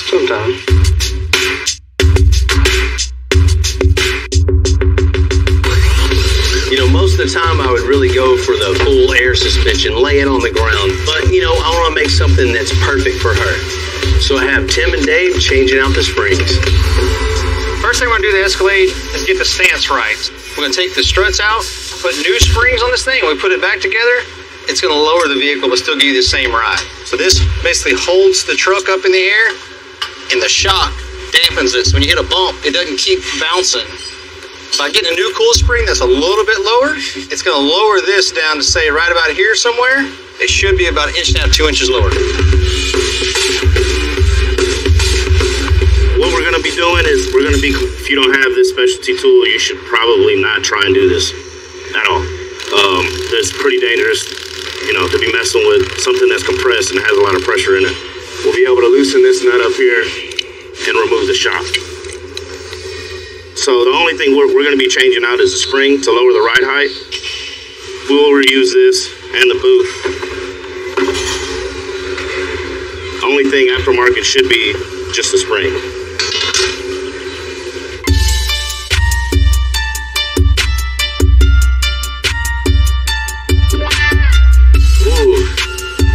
Lowering springs for you, sir. You should bring it down a little bit, tighten up that wheel gap, make it sit right. Now we gotta work on it. Yeah, you do. Later, buddy. Later, boys. Want to make it a little more sporty, bring it down just a little bit, but not enough that every time she goes over something, she's got to hit a bump or she's got to worry about rubbing it off.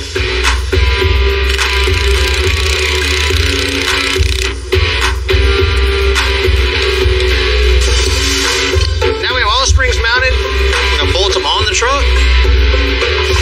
One step closer.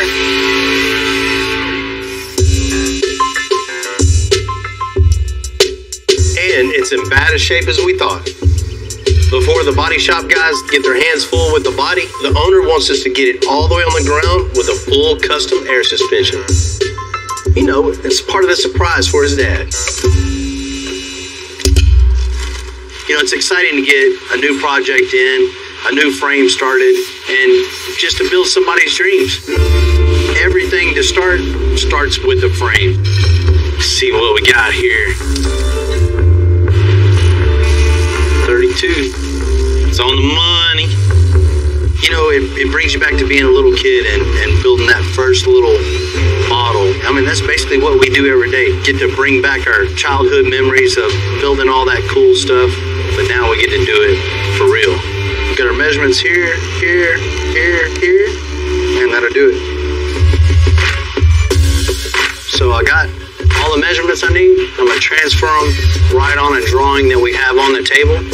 You can see actually in real time how the frame's going to look. So there's no mistakes on mismeasuring. We're going to go right off our templates, transfer them right to the saw, start chopping, start putting together. Got it, man. That's all laid out. You know what the thing looks like? 46 Ford frame. Rule of thumb here is cut everything in twos, two sides of the frame. So we're gonna make two cuts same time, so they're exactly the same.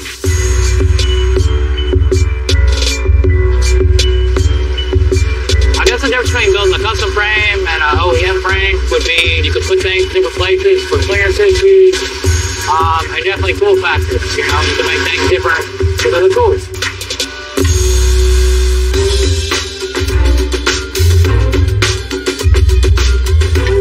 Now I got all the pieces cut and beveled. Now it's time to go ahead and start assembling this frame.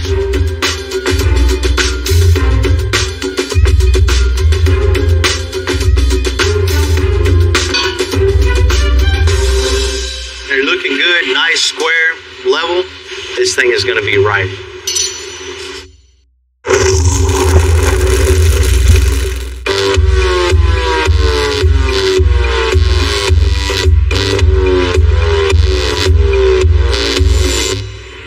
So now we're off to mocking up the suspension. On the 46 Ford, we're going to build a two-link suspension with air. I prefer a two-link suspension on a vehicle like this, just because on this, we're shooting for about 11 inches of lift, so you get a lot of lift out of it with a really nice ride quality. And the other advantage of the two-link is with it bolted super tight with the U-bolts, it doesn't allow it to sway like a four-link suspension and have to compensate with sway bars. That's why we're going with a two-link on this versus a four-link or other types of suspension. Just trying to make sure the front of the two links are even and equal, the same height. So I'm putting my flat bar right here, basically as a leg. So I'm going to go ahead and clamp it, and I'll be able to manipulate this height-wise. I need 9 7/8 on this side, so I'll be able to adjust this up to 9 7/8 on this side. It's a lot of measuring, a lot of looking across everything, make sure everything's parallel, everything's even. But taking all this time to do all that, I'll pay off in the end because everything will be perfect. Everything's going to be straight and true. That's exactly what we're looking for. As As big as a frame build is, the interior in the coupe is non-existent. So John's starting from less than zero. Yes, this car has absolutely no interior in it. I think when it came in, it had a folding chair maybe in it. That's actually kind of the fun of this. It is, with it being a blank canvas, there's nothing there that dictates what it has gone. So we get to pick where everything's at and place things where we want it and do our own design in it. I've got a template for my kick panel, a template for the door panel, and for the rear quarter panel. Everything's marked off where they line up together in the car so that everything has the same height that I need, so I can sketch this out to get all my patterns laid out so that everything will fit. Bill's thought and his idea is he wants Dad to get in his car and sit down and feel like he's still in his old hot rod. He doesn't want anything too new and too outlandish in this. He wants nice, clean, subtle lines in this. We want to get this thing just a nice, clean, classy feel so when he sits in it, he can feel like he's back in the old days. It's kind of one of those great things working around here. A lot of times we're just given free will to do whatever we want, so to be able to sit down and think it out and dream up something just different than everybody else's is really what makes this job so much fun. All the way from the beginning aspect, all the way to the headaches that you have, all the way to the end of it until it's finished. Every bit of it makes it fun because you get to design everything from your own ideas and your own perspectives. Erase, erase, erase, delete, delete, delete. Good thing about these sketches is it's all fluid, so it's constantly changing, so you're never stuck to one thing if you got an eraser. And that's going to be a tall ridge here. So this is our insert fabric that we're going to use just for our accent color. That's going to be going here in our doors and also here. Plus we'll have it worked into the seats, so it's just that little extra pop just so it's not all the same fabric in the whole car. So now it's time to bring Blue Thunder back to life. We got the stance on my wife's 21 Escalade just right. Now I want to give it a better overall tone. Bill wants to get rid of this stock muffler. It works from the factory. Most people want to keep it as quiet as they can. Not Bill. It doesn't have the rumble he's looking for. The wrecker. You know, this new muffler flows a lot better than the factory does. It gives a little throatier sound. Jennifer's going to love it. So what school teacher wouldn't love pulling up your parking lot with a hot rod sounding Escalade? So what I'm doing right now, I'm going to go ahead and tack this first one. That way I can make sure it's square with the frame this way. And then I'll know, not only do I need this to go over, I also need it to come down. So it's got to be like a 45 down and 45 over to one direction. Basically what I'm doing right now is trying to figure out a little jig so I know how to bend it. So I don't have to make 52 trips to the truck and back. I can just make me a little deal here. So I measure from this line down is 2 inches. So if I take 2 inches out of this right here, it should give me exactly what I need.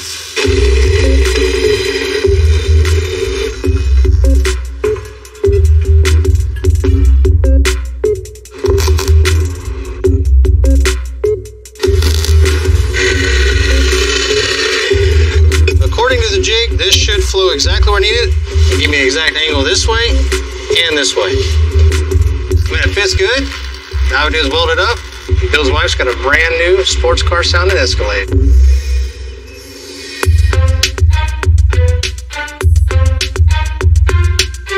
My wife's a little like me. She likes to give her vehicles a little extra horsepower. So I asked Justin to add a Pro Charger. Because this truck is so new, he's going to have to figure out the whole setup. It's pretty neat that we're going to be the first ones to have a Pro Charge 2021 Escalade. Like, nobody's worked on one of these. Like, they don't make a kit out for it yet, so we're going to come up with we should see anywhere between 150 to 200 extra rear wheel horsepower on this thing once we get it tuned.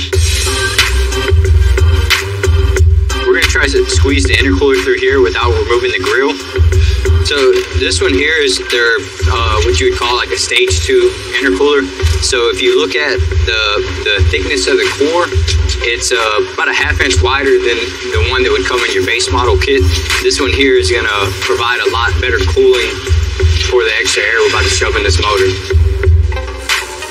Nope. we're running into clearance issues, these air louvers right here. So since it's such a large intercooler and such a tight space, to be on the safe side, instead of trying to force it in there, we're going to go ahead and remove the bumper and remove the support so that we can just drop it right into place.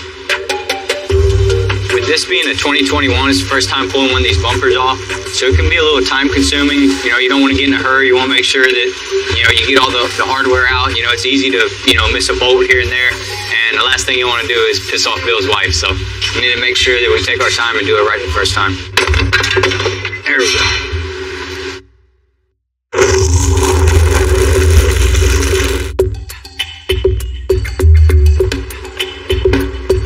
Just to fit the brackets on the supercharger. It's taking a bit more work, but it'll all be worth it in the end. So that's what happens when you're dealing with a new vehicle. Something, you know, seems as simple as taking a bumper off can eat up most of your time. So this here is our supercharger. It's the P1X, their high output version. So now that we have the blower installed, all we gotta do is connect from our blower to our intercooler, from our intercooler to our throttle body.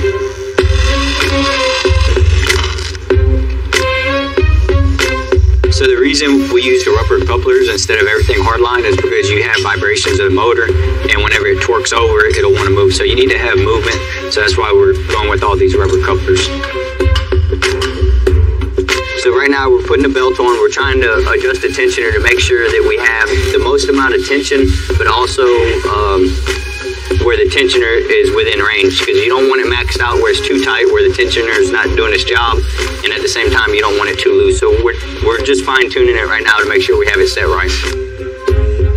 The next step is to get our fan shroud back in. Once our fan shroud goes back in, then we get to start doing some of the custom piping and getting this thing wrapped up. We have the rear suspension on the coupe all mocked up. Now we can make the custom bag mounts. Let's block it back up. Even something just as simple as a gusset for the upper bag mount. I mean, somebody just looking at it just looks like a piece of pipe, but you got to take into consideration where the shock's going to be, where the differential's going to be, where the air fitting's going to be. You want to make sure it's right. You want to take your time to notch it right, cope it right, sand it right, and attach it right.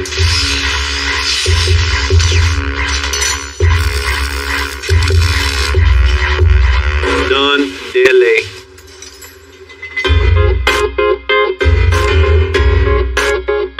On this particular chassis, we're going to use a diagonal link, which mounts a fixed point of the frame over to the moving part of the suspension itself, and it keeps everything 100% true all the way up, all the way down. There's no deflection of that whatsoever.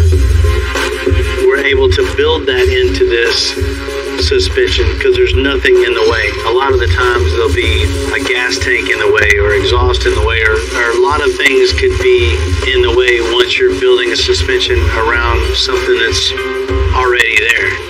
The advantage of this is it's going to stay nice, true, straight up and down, and perfect.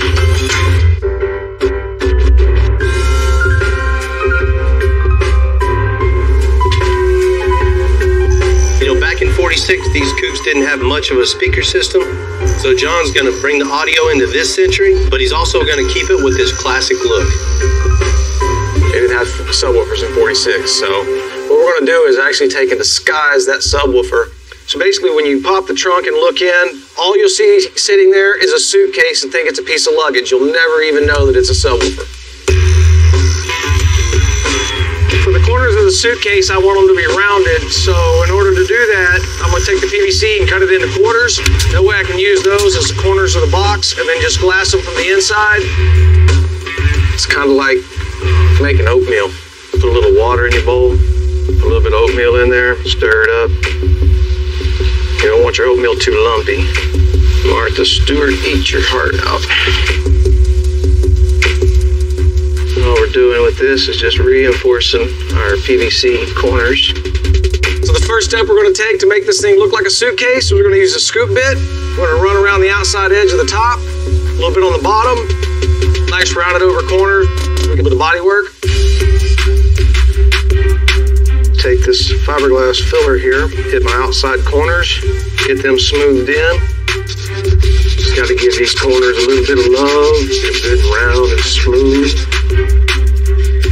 Next thing we'll do, cut some lines in this, put some grooves in it. Don't mess it up. Really got to take our time to make sure we don't screw this up. And it could turn into a whole remake, and ain't nobody got time for that. I have confidence in myself. Oh God, I moved it. We'll also have to add a groove to the top edge and the bottom edge for all the material to roll into. So we're just going to take and work our way around the box, rolling it and flipping it to get our groove in it.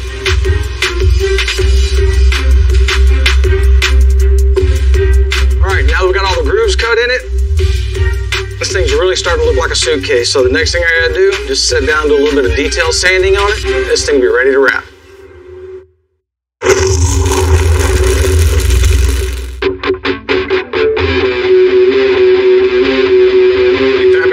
Custom frame and suspension for the 46 Ford on the table. Now it's time to get it up underneath the body. Winter's coming along. It's really starting to take shape. We got all the old yuckiness out. So from the firewall back, 100% true square straight. But I found the easiest way to build chassis like this is locating the front cross member. Once that's located, you know the height you want, that locates our wheelbase. Well, 141 and 3/4 or 16 too far. Hammer's right there. That's it. So we have this dead center of the fender wells. Now that we have our front end on, we know where that center is. Next step is just connecting the cross member all the way down the frame. This car is going to run unbelievable, ride really good, and really low. It's at the perfect stage to really start creating.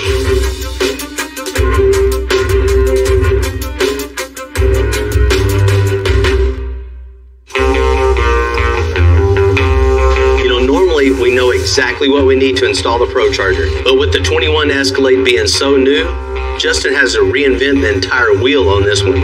So with the supercharger, we're going to have pressure inside the pipe, and the last thing we want to do is we're putting a bead roll on the end of the pipe so that the silicone coupler, whenever we clamp it, doesn't want to slide off under boost. This is the flange for the blow-off valve. Typically, it would tie back into the inlet pipe to the supercharger. But what we're going to do is we're going to vent it to the atmosphere so we got that cool swishing sound. Now we got our 3.5-inch aluminum prep. We got our hole drill for our mass airflow sensor flange. The mass air and the O2 sensors work together, so if we dump off any air to the atmosphere, throw off our O2 sensors and the computer won't read right. So now that we have our blow-off valve flange on, our mass air flange on, and our extension piece that goes into our coupler, now we can go install it on the vehicle. Go ahead and pre-install our new blow-off valve. They actually sound better on supercharged cars because on a turbo car, they only open up just under like acceleration. On a supercharged car, it's the opposite. It's open all the time until you give it gas and then it'll close. And that's how you kind of hear more of that swishing sound. So now that we got the flange welded on, we got the 2 screws to hold in our sensor into our piping just like we want it. We can install our charge pipe and put some clamps on. And Life's definitely gonna have the fastest SUV in the faculty parking lot now.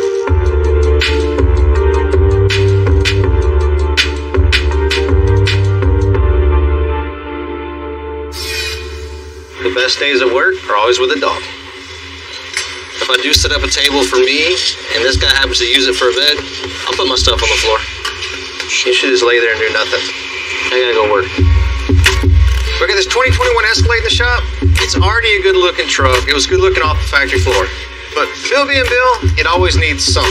These steps just aren't gonna cut it. So he wants a retractable step. When you open the door, it folds down. When you shut the door, this will tuck back up, fold away, and you'll never see the step at all. It's gonna make it look sleek, and it gives it a custom touch. First step we're gonna do, just unbolt the old step, take it completely off, get it out of the way, and then we'll start with the new one. This motor here will go to a door pan. When the door opens, happens, it lets this know this needs to come down. When the door shuts, it retracts this back up.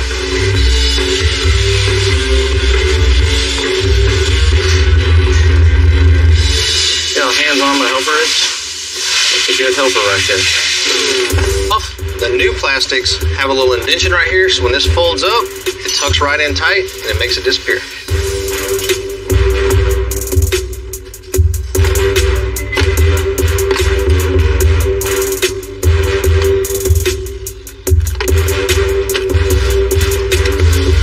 Now we have the plastics on there that allow the step to go up and it'll fold right with the new plastic. It looks better, it functions better, and it's easier for little ones or old ones to get in and out. You know, I'd be lying if I wasn't a little nervous to see what Jennifer thinks. But I think this time, we nailed it. You know, her Escalade's still classy, but custom, just the way she likes it. You know, well, I hope.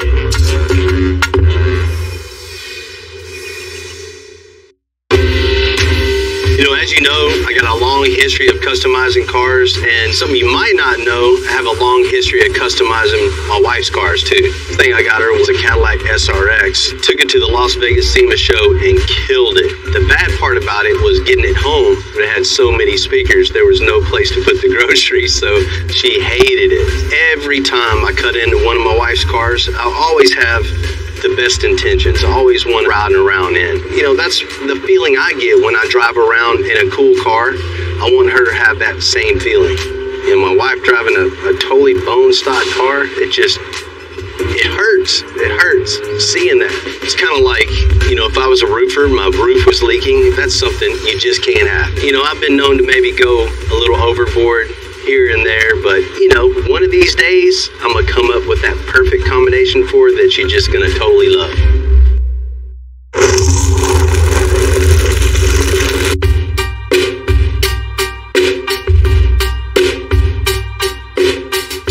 Thank you for lunch.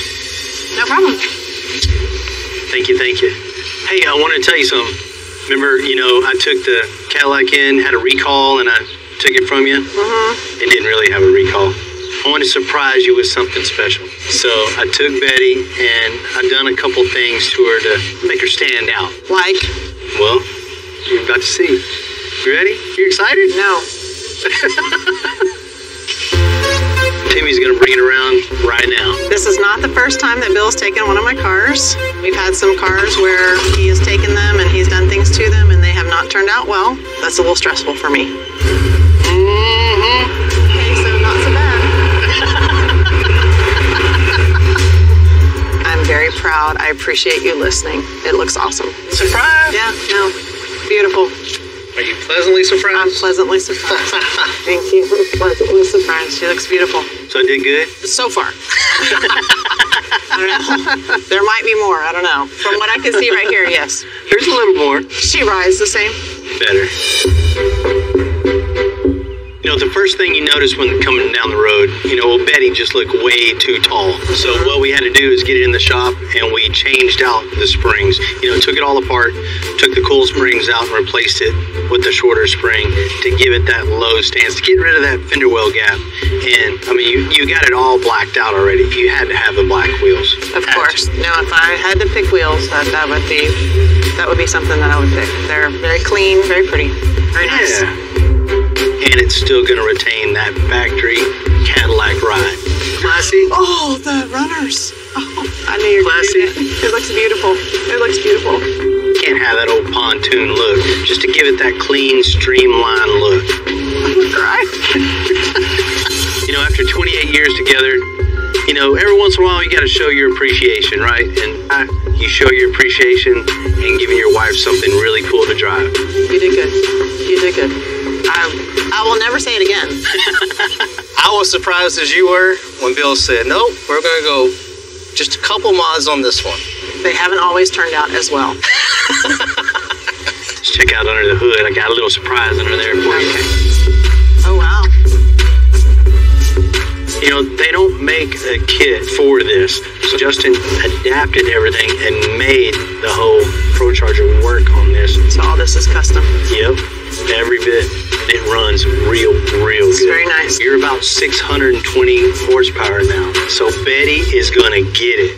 You're definitely gonna make up some time and have plenty of extra leisure time now. Cool. I knew you were gonna love it. Yep, it's awesome. It sounded pretty. Yeah, it sounds good. It had a little whistle to it. You needed that. Just way too quiet from the factory. I mean, looking at it, it's got to have a little deeper tone to the exhaust, so you get that whole attitude. When you roll up... Oh, she's definitely gonna draw some attention. Most definitely. It's nice. I'm glad you like it. I think we did good. If she was making this car herself, I think we gave her exactly what she... This is really nice. You did a great job, and I'm very flattered. And all the other teachers are going to be really jealous. Beautiful. Just like you. Oh, my gosh.